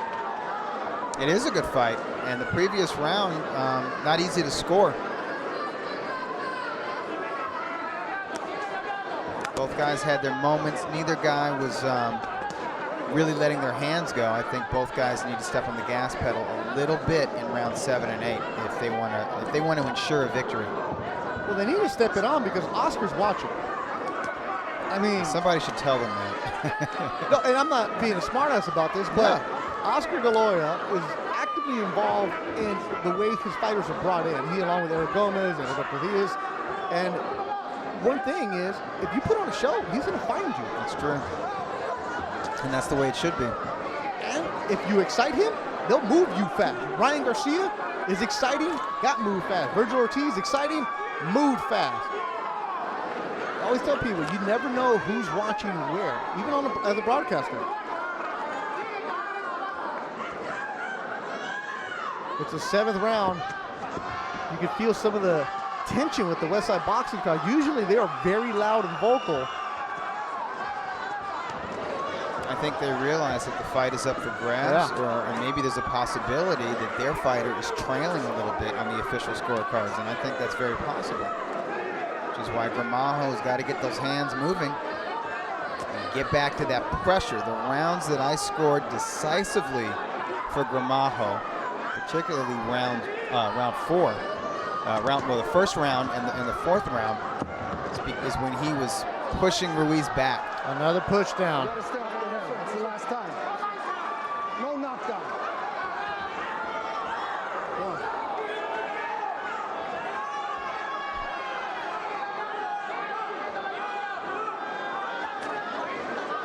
Less than a minute to go.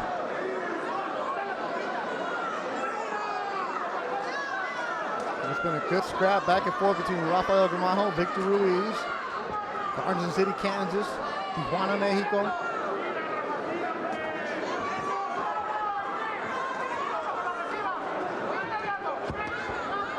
And Ruckus, nobody wants that.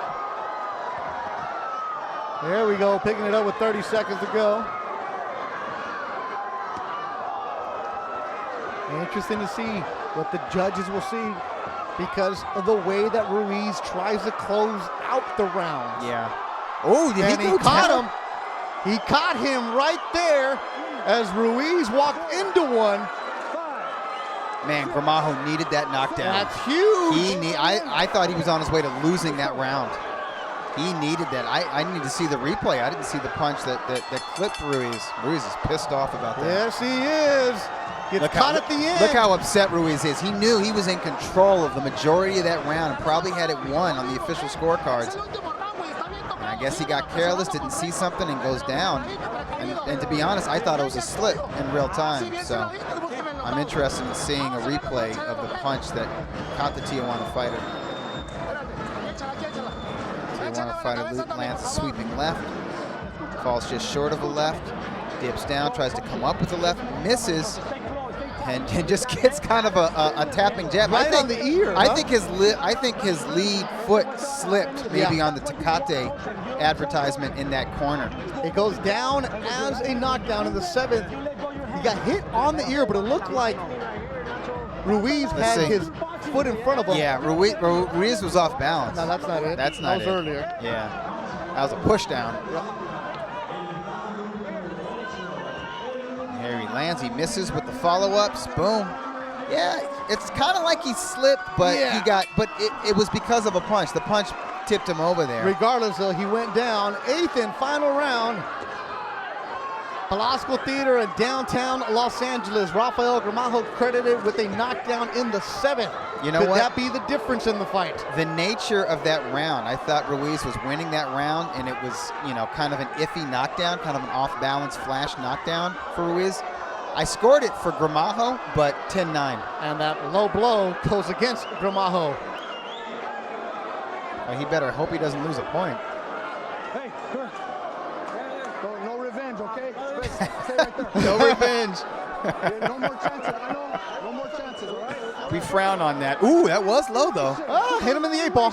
Yeah. As Billiards is the sponsorship, people, on the trunks of Victor Ruiz. Ruiz knows he's from behind now. Ruiz with the right. Swinging wild is Villar Labrona. Victor Ruiz. And these junior featherweights are giving the crowd something to cheer about. Whether you're rooting for Gramajo or Ruiz, this is something to cheer for when guys just empty the tank in the final round and let it all hang out. Velasco Theater, LA Fight Club. This is the co-feature, the main event. Molina and Roman coming up next. Another barn burner expected at the Velasco Theater.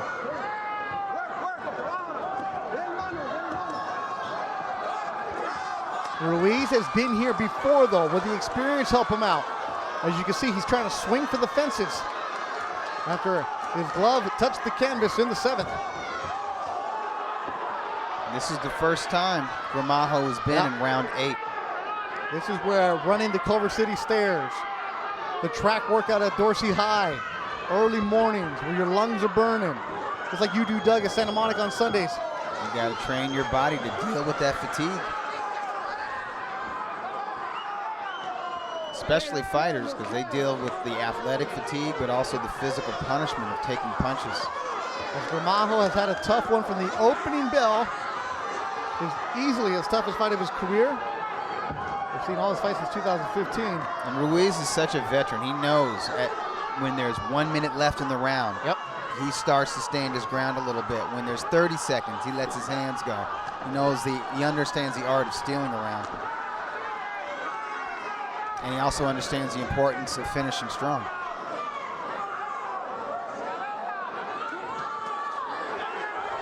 Gramajo, mouth wide open. 30 seconds to go. They're both giving it all inside that ring tonight. Solid shot from Ruiz. Gramajo's legs, they're wobbly because he's been connected, but he's just gassed. Yeah, he's tired. Gramajo's tired. It's uncharted territory for him. 10 seconds to go. He's been in with a good, skilled, durable opponent, a game opponent. But I think Gramajo did enough in the first half of this round to win it. And that'll do it. 8 good rounds between Rafael Gramajo, Victor Ruiz. They both put their hands up. The fans cheer for them. Heck of a co-main in 122 pounds. I think this is going to be a close fight. And I've scored it for Gramajo 5 rounds to 3, but had he not gotten the benefit of that knockdown in round 7, he would have lost that round. And there were some toss-up rounds too. I think he'll win this, but I would not be shocked if it's like a majority or split decision. Jose Santiago on Facebook, Ruiz split decision. I can see that. Ro Ruckus, could be a draw. It could be a draw. Boxing for life, draw. Ruckus, don't be trying to sign fighters on Facebook, man.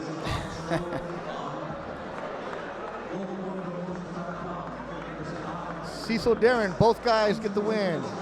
I figured out my Facebook password, so I'm checking guys out right now. Luke Wilkes says it's a draw. Oh, no, he says Ruiz. I'm sorry. Yoger Jorgen says draw. How do you guys have it? Write it in there. Doug will read them off. We're getting a lot of draws. A lot of draws. Yeah, no, I can see that. I can see that.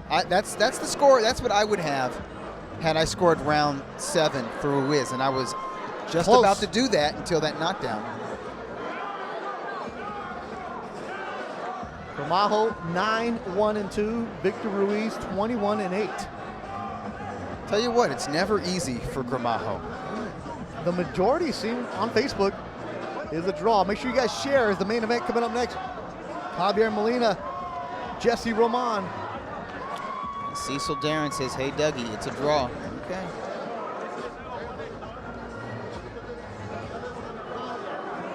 No shout outs for Antarctica. You lied. Yeah, right.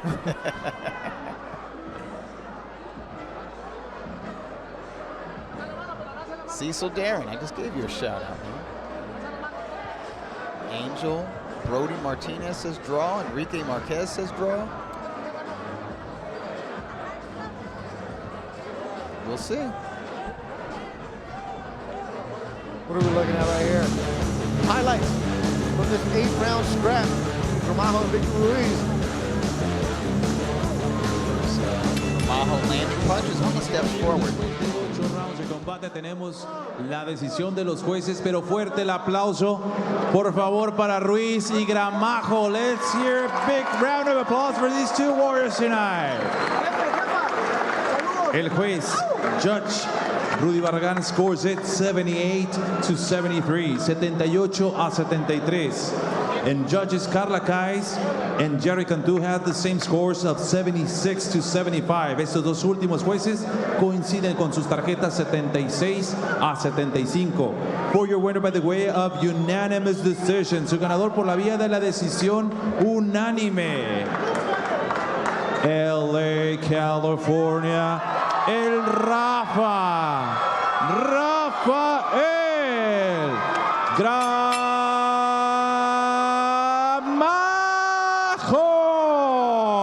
That knockdown in the 7th at the end of the round, the difference. Yes. And Rafael Gramajo gets the victory, squeaks it out over Victor Ruiz. Gramajo gets his 10th victory. That could have been another draw for Gramajo, right? Without that knockdown. It would have been a draw. Yeah, it would have been a majority draw. It would have been a draw. So Rafael Gramajo ekes out a tough victory against Victor Ruiz. Had to earn every single minute. Sure did. Of this. Almost didn't get it. Started out strong.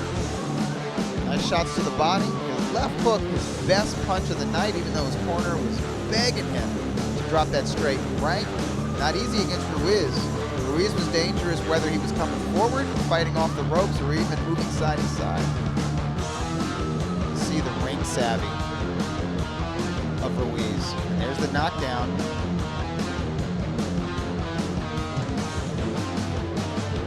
That knockdown is the reason Ruiz lost this fight.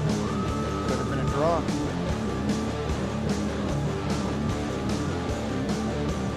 hard-fought, well-deserved victory for Rafael Gramajo. I do believe that he legitimately won the fight, but he had to really work hard for it. West Side Boxing gets the victory. They do a great job, the Salcedo brothers. Not only just providing professional boxing, but the community. It's right there in mid-cities, LA. I believe it's off of Pico? Pico, that's correct. Small, old school, dirty gym. I love it. You walk in there, you lose 10 pounds. Downtown Los Angeles, the skyline, the headquarters of Golden Boy Promotions. And then you see those big, tall buildings. Every time I come downtown, there's another building being built. Another building being built. That's right. Especially by Staples Center, where Oscar De La Hoya has his statue. Our main event tonight, Javier Molina, 2008 Olympian for the U.S., takes on Jessie Roman from Santana or Santa Ana, depending on what side you live on. Molina out of Norwalk, California. Like, wait a minute, Molina, yes. The younger brother of former Golden Boy fighter Carlos Molina, who fought Amir Khan. Yeah. That was a fighting family. Yes, three brothers, and they were all amateur standouts, all U.S. amateur champions. Yeah, and his twin, Oscar Molina, actually represented Mexico in the 2012 Olympics. What are they saying on the Facebook, Doug? Oh, actually, before you even read their names, if you need to share, people, if you want Doug to give you a shout out, if you want Doug to answer your questions, share the Facebook link and let people know that the main event is coming. So what are they saying over there, Doug? Anybody mad at you? Anything mad at you? Better not. There's always somebody mad at me. They're ready for the main event. They better be. And that's coming up next. And that's Jessie Roman. Yep, they're saying, let's go, Jessie Roman. This ticket Javier was hard to get. Yeah. As both of them have good followings in Southern California.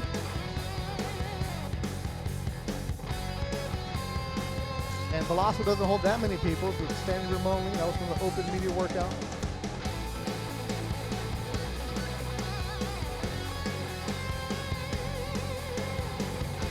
Tell you what, folks want to see a rematch between Gramajo and Ruiz. I think people want to see some more Ruiz, though. Sure. El Pelon brings it.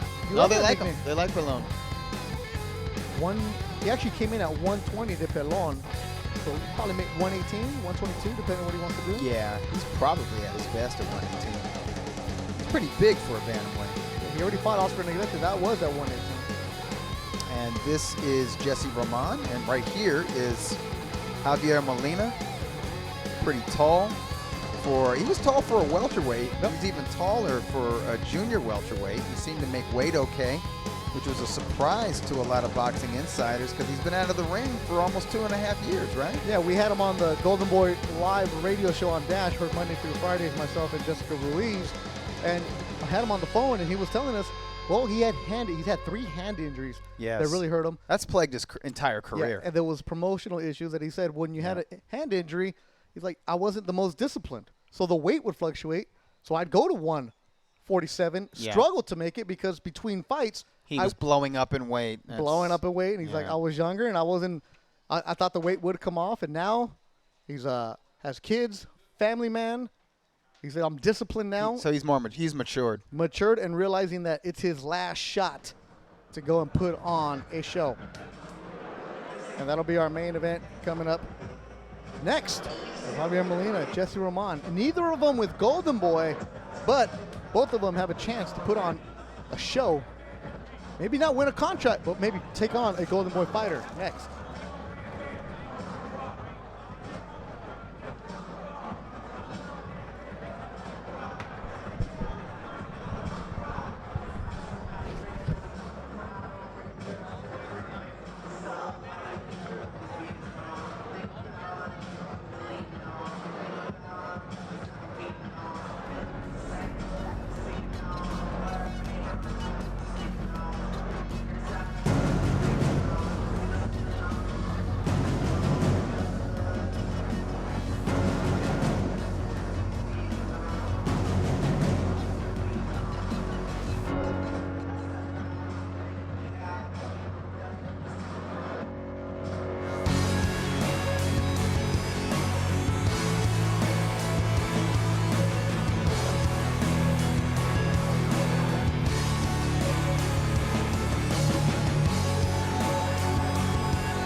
Está pactado a 8 rounds en la división de peso super ligero. Ladies and gentlemen, let's get ready for our main event of the evening. 8 rounds of boxing in the super lightweight division. Presented by Oscar de la Hoya's Golden Boy Promotions. Tecate, the official beer of boxing. En Casa Mexico Tequila, it's in the taste. Your 3 judges scoring this bout in ringside. Sus 3 jueces. Carla Kais, Rudy Barragán y Jerry Cantú. And when the action begins inside the ring, el tercero en la superficie, referee Hall of Famer Jack Ruiz. Ahora bien, damas y caballeros que nos siguen a través de la señal de Estrella TV y los presentes desde la tradición boxística, el Teatro Velasco, desde el centro de Los Ángeles, California, Estados Unidos. Live from the boxing tradition, the Velasco Theater in downtown LA, California, USA. Ajusten sus cinturones. Introducing to you first, the fighter standing in the blue corner, wearing black and gold. He officially weighs in at 139.6 pounds. Presentando ustedes en la esquina Tecate Azul, vistiendo pantaloncillo negro con oro, con un peso oficial de 139.6 libras. As a professional, he stands with a record of 22 victories against 3 losses and 11 of his victories coming by the fast way of knockout. Presenta un récord de 22 victorias, 3 derrotas y 11 de esas victorias por la vía del knockout. El orgullo de Santa Ana, California, Jessie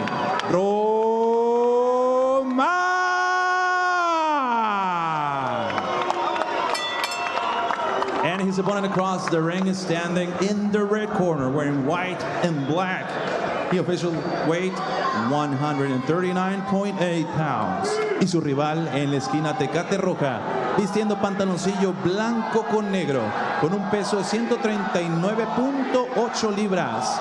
As a professional, he stands with a record of 17 victories against 2 losses and 8 of his victories coming by the fast way of knockout. Presenta un récord de 17 victorias, 2 derrotas y 8 de esas victorias por la vía del knockout. De Norwalk, California, el Javier Molina.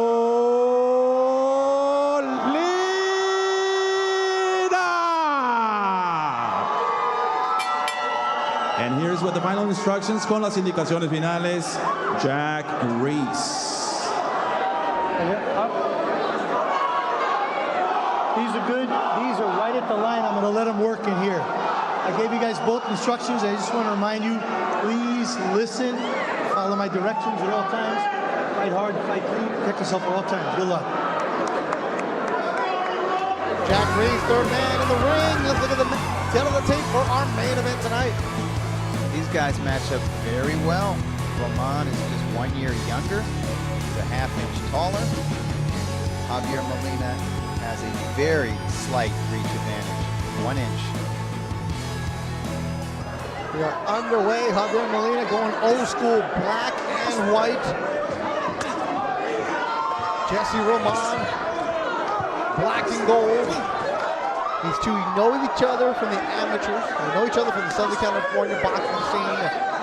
As they even sparred a few times years ago. But it's different now as they're professionals.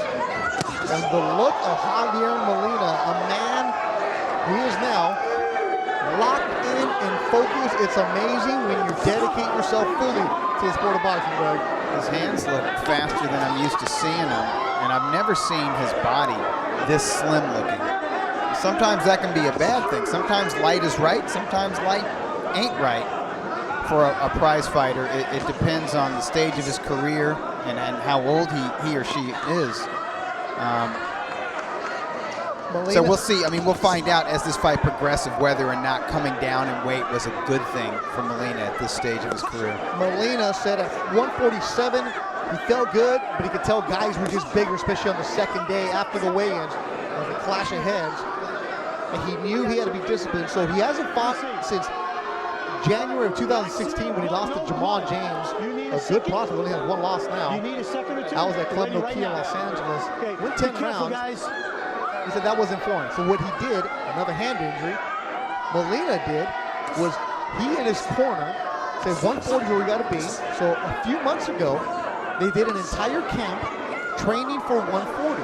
They did an actual weigh-in, and then the following Friday, they did sparring, just like it was a real fight. He said he wanted to see how his body would react.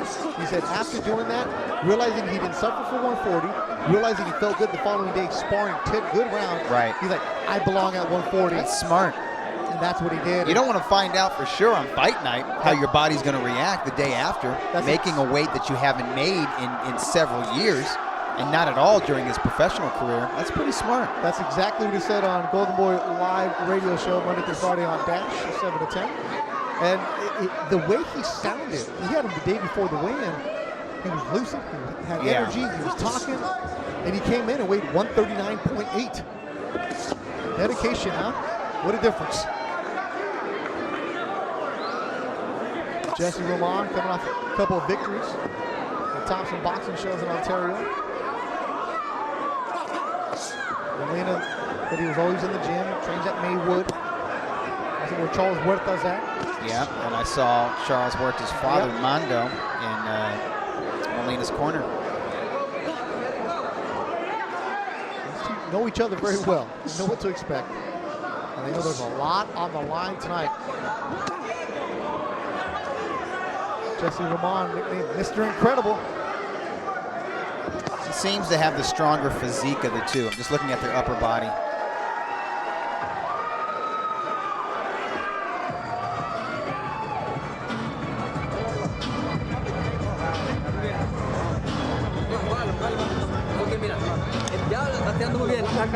Ya lo está haciendo muy bien ya, pero ahora ya está con 1-2. Al mismo tiempo, ya a derecha, cerra más distancia. Bien protegido. Cuidado porque está yendo mucho contra golpe. Entonces cierra más distancia. Al frente con el 1-2. 1-2 hacia el cuerpo. 2 el hombre. 1-2 y saca la derecha.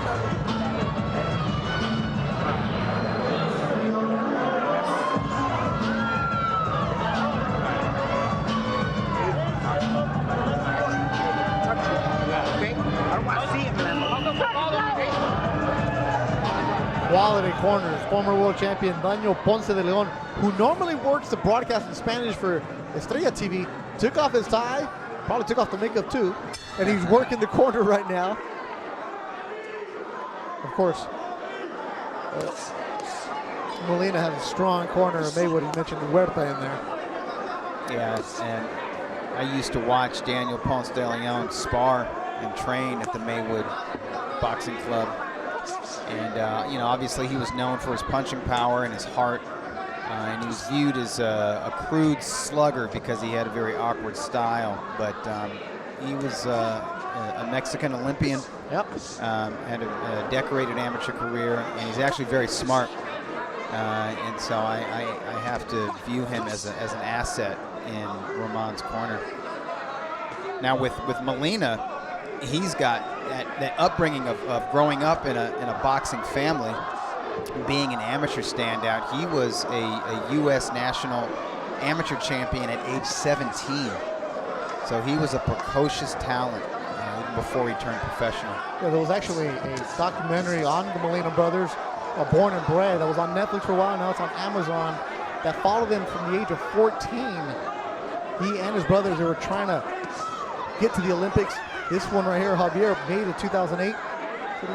Walking into the ceremony in Beijing, looking around, and there's Kobe Bryant and all the other name stars around the world. What an amazing experience. He mentioned, he said he was on that team with Deontay Wilder, with Rashid Warren, Earl Spence. Guys that he knows all over the world. Having trained in Colorado Springs at the Olympic headquarters. And his bread and butter was always his skill set. It was his boxing ability, and I think I covered his pro debut. I think it was at the Nokia Theater. I could be wrong about that, but I remember watching some of his early pro bouts when he was a fighter for Goose and Tudor Promotions when that company was in existence, and thinking he's a technician. He's a skillful boxer. My early impressions from him, it wasn't one of those impressions where I was taken with his athleticism, speed or power, or his intensity or anything like that. He seemed like a very smart, calculating technician in there.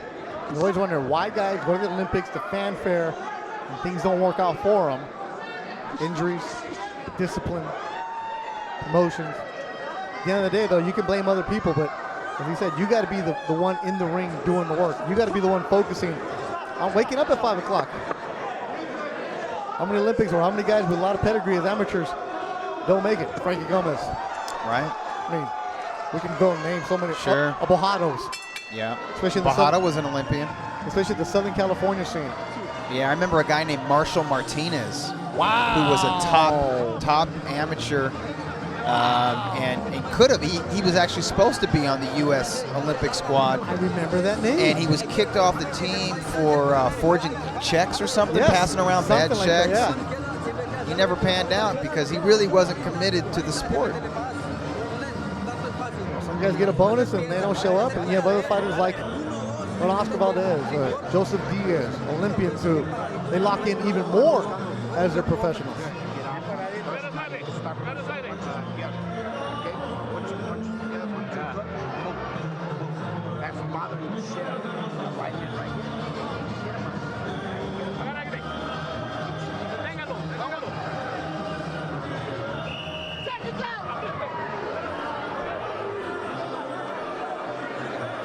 Another good fight at the Belasco Theater in downtown Los Angeles, right there underneath that Golden Boy sign. Standing room only. The next Belasco, July 6th, Oscar Negrete, the main event. Then June 23rd on ESPN, Saturday night. Virgil Ortiz, the main event. GoldenBoyTickets.com. Do not wait. As Roberto Diaz, Golden Boy matchmaker, Javier Razo helping them out. They put on excellent matched cards. You get quality over quantity at the Belasco.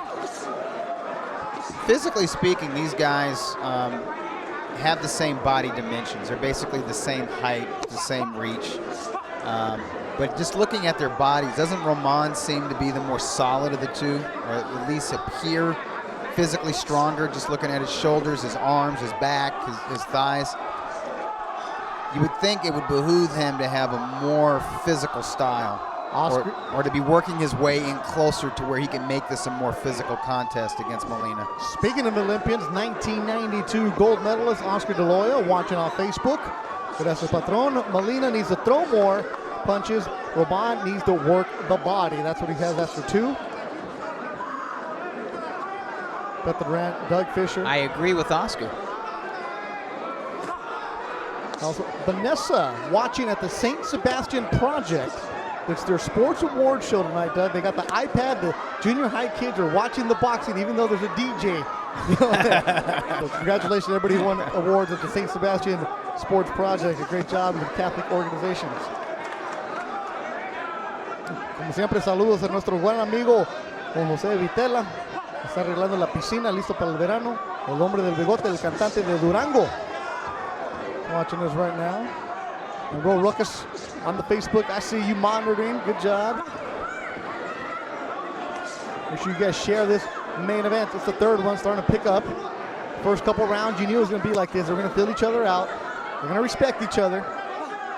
We have to factor in the inactivity of both fighters. Molina, as we've talked about, he's been out of the ring for almost 2.5 years, but Roman as well has been inactive. His last fight was last June.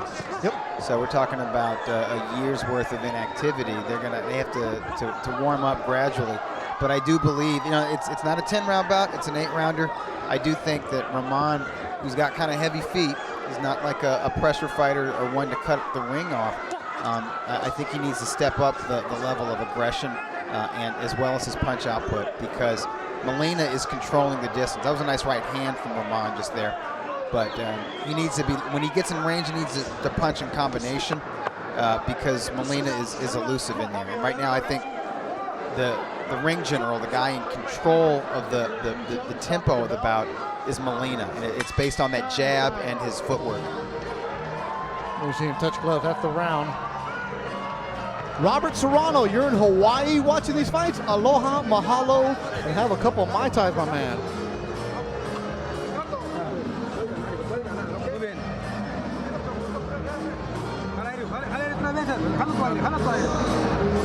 ¿Cómo te sientes? ¿Estás bien? Ok, perfecto, muy bien. Hay que ser más distancia, no está mal la Todd derecha por Macklin medio. watching us in Australia. What's up, Todd? Derecha larga y volado. Derecha. Don't go below your own waist, you know what I mean? Yeah. You're giving him the back of your head, bro. Okay. Yeah, shouts out to all the Australian fans, all the Aussies out there. Great supporters of boxing. Shouts out to the Maloney brothers. Both have recently cracked the ring's rankings at 115 and 118 pounds. Appreciate everybody leaving comments on the Facebook. Let's talk about the fight, though. I mean, if you want to talk about Canelo and old news, email. Actually, you know what? You want to talk about other stuff? Go tweet Steve Kim. Steve, UCN Live. He loves it when you guys are on there. And he also loves saying, Wepa, Ivan Mendez watching us in Puerto Rico. This one's 8 rounds. There's 8 rounds because there's no belt on the line. Right. So that's where we're going 8. Molina, white and black. The 4th round. I'm pretty sure, Doug, you agree they both need to step it up now? Both need to step it up, but I think Molina is in control with the fight set at this pace. I do think Roman is throwing with bad intentions.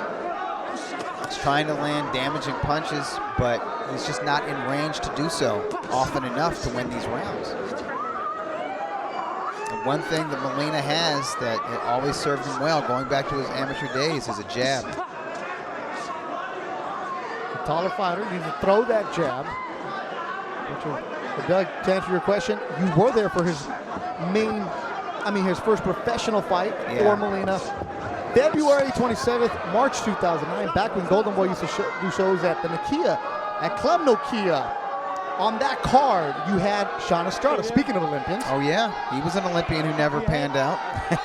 He's actually a personal trainer now. I see that guy at SMC track every now and then. All right. Yeah. Good dude.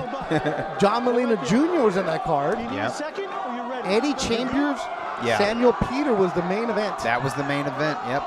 Yeah, that was a Goose and Tudor show. So it wasn't at Club Nokia, it was at the Nokia Theater, which I think is called something different now. I got it. There it is. I'm confusing everything. Yeah. No, but Golden Boy's Fight Night Club also kicked off that year. It was that summer, as a matter of fact, and that was at Club Nokia. It was Nokia Theater, you're right, was the big venue. Yeah. Golden Boy had Club Nokia. Right. Now, Club Nokia was a jam. Yes, it was. That was a lot of fun. Just like the Belasco was a jam right now. See, I'm getting older if I'm confusing all my Nokias. Do they even make phones still? Just with the BlackBerry.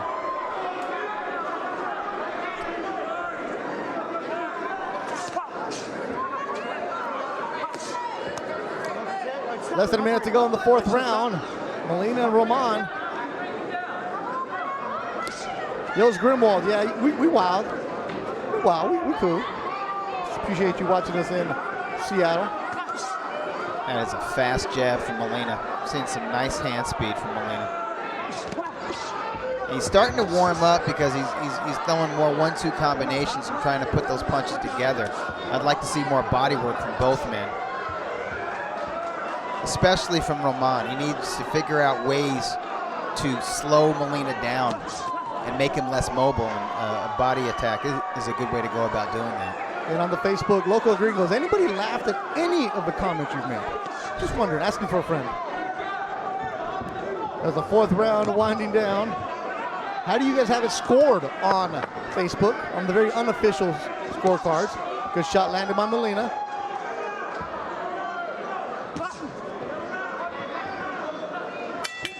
Good shot right at the buzzer. Landed by Molina.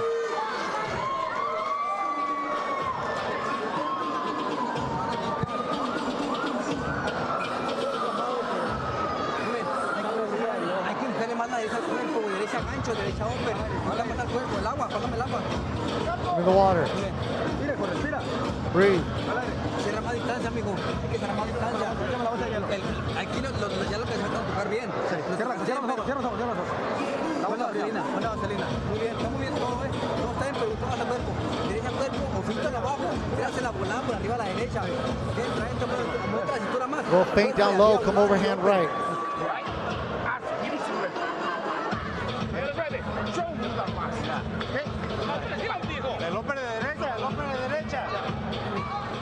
Upper than right. Facebook has Molina up, shutout people. So do I. I agree with Facebook. You guys are knowledgeable fans. Who's Cecil Darren? He's leaving some good comments. I don't know, but he likes the shout-outs, though. Oh, well, he's leaving some good comments, though. Yeah. Ruckus, right? I agree with you. Roman needs to start throwing, or else he's just going to keep losing rounds. Rashad Good says, throwing that Zulu rear hook. What the heck is that? I haven't seen that. He says Molina's going to land it. What's he saying? That's what Molina is measuring Roman for. He's going to land it and take out Roman. Watch. Well, we'll see. Roman from Garden Grove, now training Santana. He's fought at StubHub a couple times. He actually turned pro back in 2009 at the Marriott Hotel in Irvine. Those were good shows. Yep. That was a long-time club series promoted by Roy Engelbrecht. Yes, before him, Don Shargan. We're talking about like a 30-year club show tradition in Orange County.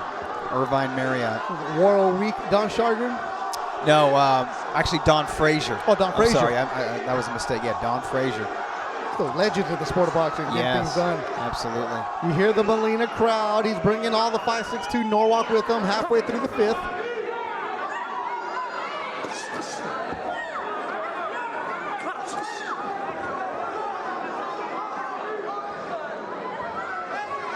Glad we're seeing a jab, a little bit of a consistent jab from Roman now. He's getting in range, getting a little closer in range. When he throws that hook, he throws it with mean intentions. The problem is that Roman appears to be stuck in one gear. He can't shift gears to different speeds. Roman's 3 losses. He lost to Carlos Sanchez, who at the time was 20-10 in the first loss. And he lost to Joaquin Chavez, who was 8-13. That was at Pachanga. And his other loss was to undefeated Eddie Ramirez in 2016, where he was shut out on the cards. So those losses to the journeyman, those are red flags, I would imagine. If you're assessing whether this young man is going to be a real prospect in the sport or not. First loss was Pepe Gomejo in Playa del Carmen, Mexico. It was a nice right cross by Molina, but Roman coming right back with the hook. This is maybe the best round I've seen of Jessie Roman in this fight. I think I might score it for him. But he needs to get more going. He really does.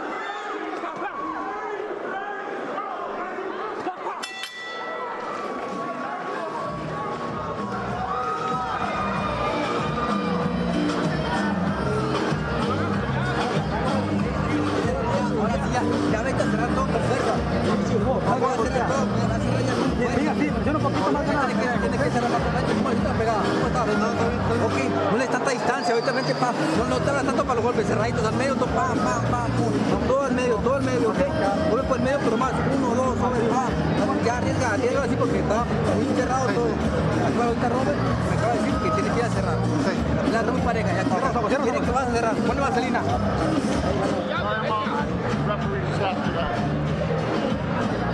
Háganme caso, amiguito. Él no trae nada, pero se va para atrás.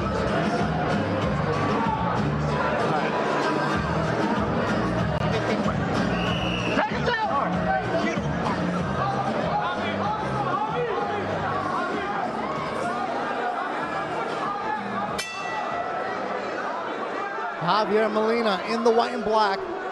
Jessie Roman, black and gold. And it's been all Molina from Doug Fisher and you on Facebook. Dr. Duran and the editor of Ring. Actually, I'm sorry, let me get this right. The editor-in-chief of the Ring magazine, Doug Fisher. There you go. When you talk about that print hard copy, you got to put the in-chief there. Editor-in-chief, son.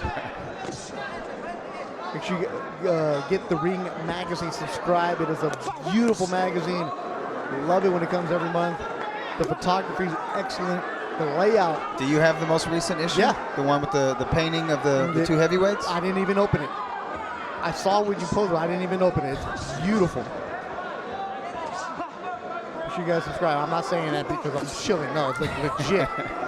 Hey, we work hard. I love looking at the rankings that you guys have in there because it's, okay, who's on the fringe and who's coming up. Right. That was a nice right cross from Molina. The speed is definitely there. I'm not seeing the power, but maybe, Roman, he looks like a sturdy guy. He's never been knocked out before. Maybe he just has an excellent chin. It seems to be the main punch of Roman is that hook. And he just doesn't have the range or the timing down for it to land it against Molina. I get the feeling that there's some authority behind it. Yeah, the conditioning looks great on Molina. You see Roman looking tired, and he's the one who's fought most recently. Yes, he is. Yeah, just 1 year ago. Roman with Daniel Ponce de Leon in his corner. Is De Leon giving him good instructions in your opinion? Yeah, he's telling him what to do. But when you're giving him instructions, but Roman's not doing anything. Yeah, he is a first gear fighter.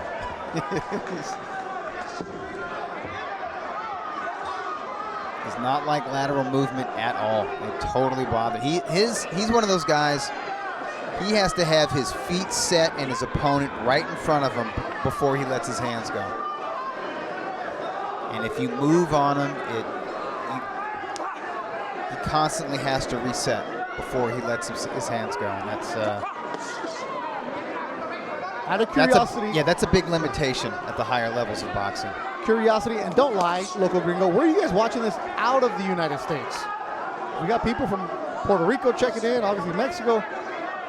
But where out of the United States are you guys watching? See, right now, Roman on the inside, when they're grappling there, he needs to be working the body, or at least trying to muscle Molina and wear him out. Baja California checking in. We saw a good one. The Victor Ruiz from Tijuana. Yeah, Ruiz represented Guadalajara and Tijuana. Joel Lepe. We are not comedians, but I can read in Spanish, bro. Estos comentaristas deberían ser comediantes. Now, if you want the comedy, go to the Spanish. Sergio Acosta checking in from the country of Nebraska. Home state of Terrence Crawford. Yeah, but he's going to fight in a couple weeks here. Actually, next Saturday in Las Vegas against Jeff Horn. Welterweight debut with the WBO title on the line. You got Phoenix, Arizona, Ohio, Chicago. Those are Colorado. Those are fight towns. Colorado not so much, but the elite amateur boxers will train there in Colorado Springs. Denver. Tony Contreras checking in from Mooberville. It's inside joke. The Moober. You know him, the Ace of SoCal. Okay, Ace. Yeah, our Moober, the Mexican Uber. Raymond Charles Jr. Wait, Raymond Charles Jr., aren't you a boxer? Yeah, I think he is. Didn't you fight Earl Spence in Alamo Dome, I think? I think I rocked your fight. Vegas, Elsinore, Yuma, Arizona, where I got shut out for 3 different TV jobs. Where was that again? Yuma, Arizona. Their loss. It's their loss. Long time ago. I was trying to get anything. Minnesota. Molina with the crowd. Ponce, Puerto Rico. We were there. Actually, Golden Boy might be going back to Puerto Rico. Is Ponce kind of like an older city? Yeah, it's at the bottom of the island. Okay, I've never been there. Beautiful. It was beautiful. That's where I did a fight down there a couple weeks ago. Yeah, I've been to San Juan. I've been to Bayamon. Bayamon's, yep. Yeah.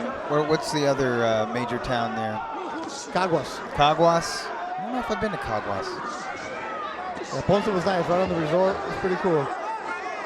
Pretty, huh? Yep, that's where Joshua Franco lost. I guess he avenged, or he didn't avenge it, but he got a victory tonight as he beat and stopped Isao Carranza.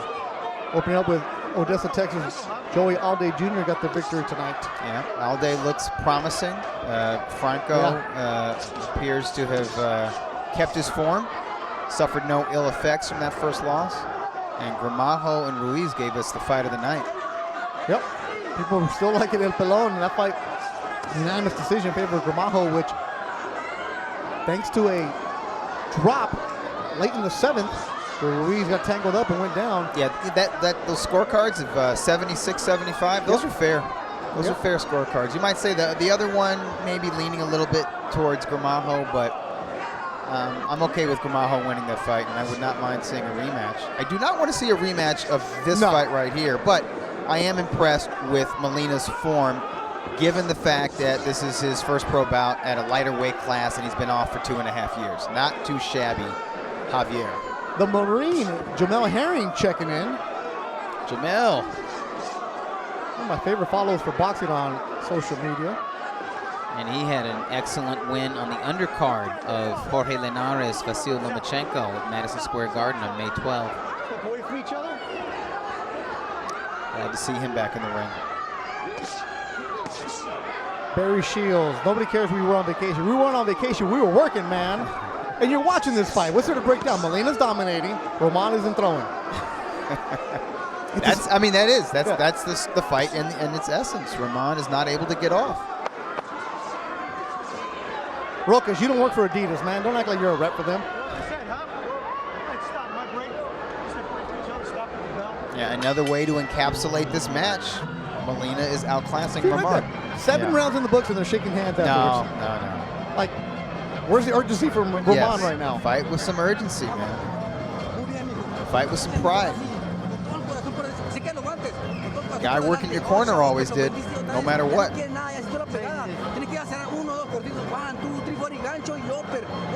Hook and uppers. Is the gancho an uppercut? Yeah, oh no, gancho's hook. Max and Espanol, we're doing a stream. We're evolving. It's 2018. We're not going to do your traditional broadcast, so we're not going to focus exactly on the fight.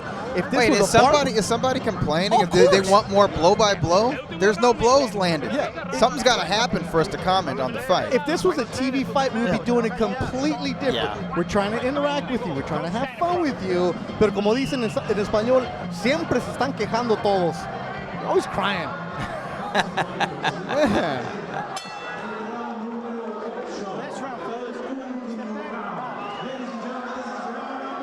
8th and final round between Javier Molina, Jessie Roman. We're going to give you nothing but play-by-play here for the last 2 There is no play-by-play. What we can do is we can comment on the form of the fighters, and Molina's showing nice boxing form. He's kind of taking it back to his amateur days because he's boxing very light off his feet, working off his jab, and he's been in control for the majority of this fight. The only round that I've scored for Roman was round 5. And the bottom line on Roman, not busy enough. Not busy enough. And just, there's not enough aggression, and the little aggression that he's shown during 7.5 rounds, it has not been effective. 8th and final round, the pizza has arrived.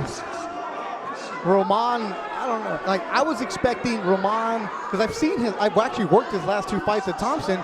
Came out aggressive, went against it. But was he in against a lower level aggressive opponent? He was against it lower level, but he was also the A side. Right. He's a B side tonight, and Javier Molina is acting like an A side fighter who has no promoter, who has no contract with anybody, and who knows that he doesn't want to become an opponent for anybody. True. I do think Molina could have taken some more chances, a little more risk. Yes. Just to be a little bit more entertaining, because that's a factor. It's not just about the victory. It's how you win. And promoters want their signees to be entertaining boxers. Luke Wilkes, if you want to ask anything about boxing business-wise, email Dougie's mailbag, and he will answer everything for you. That is the professional answer for you. Hey, come on, man. We're talking about the fights in front of us. We're interacting with you guys. There's no need for business on a Friday. Who's that? What business is somebody asking? First of all, you guys are watching boxing on a Friday. We know you got some beers. We know you got some pizza. There's no need for business. And why are we counting other people's money?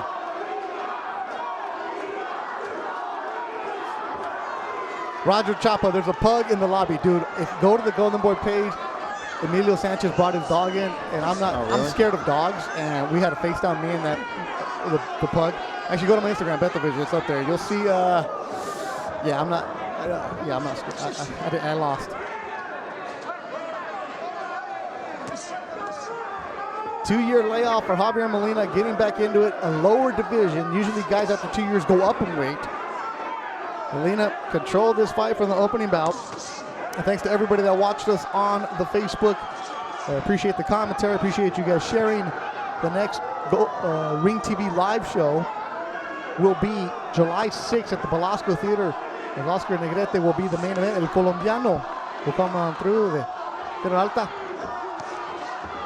The next Golden Boy on ESPN, June 8th. A traditional TV broadcast for you. Diego De La Hoya, the main event on ESPN on Hall of Fame weekend at Turning Stone Resort Casino in Verona. And then June 23rd at the Velasco, ESPN. GoldenBoyTickets.com is where you want to go right now and get those tickets. The main event, hot shot phenom Virgil Ortiz with a record of 10-0 will be taking on a former world champion. Yeah, as a matter of fact, I think Virgil is 9-0. I think he's 9-0, and this is his 10th pro bout against Salgado, who is a seasoned, well-traveled veteran from Mexico, a guy who's been in there with Jorge Linares. Right, Doug, 9-0. Yeah, some of the top Japanese fighters, 130-pounders he's been in with. Argenis Mendez, I believe Salgado's been in with. He's a tall and rangy dude, just like Virgil Ortiz. And Virgil Ortiz, as Oscar De La Hoya said at Cowboy Stadium before Virgil's pro debut, this is a kid who will be a world champion. That could be, will be. And that's not hyperbole. That is the real talk. And you've seen him. He's now with Robert Garcia training him. And also that night, June 23rd at the Velasco on ESPN, the Golden Boy Tickets, you'll see Hector Tanajara, El Finito, will be the co-feature against Venezuela's Roger Gutierrez. Oh, yeah, just a once-beaten guy. Yep. He actually lost for the first time on an LA Fight Club show against Rene Alvarado. Yes, he did. A very dangerous gatekeeper, yes. And then also Armenia's Ferdinand Karobian on the card. That kid's a badass. Tenemos la decisión de los jueces. After 8 rounds of boxing, we now go to the judges' scorecards. All 3 judges have the same scores of 79 to 73. Los 3 jueces, Carla Kais, Rudy Barragán y Jerry Cantu, coinciden en sus tarjetas 79 a 73. Por lo tanto, su ganador por la vía de la decisión unánime. Your winner by the way of unanimous decision. Javier Molina.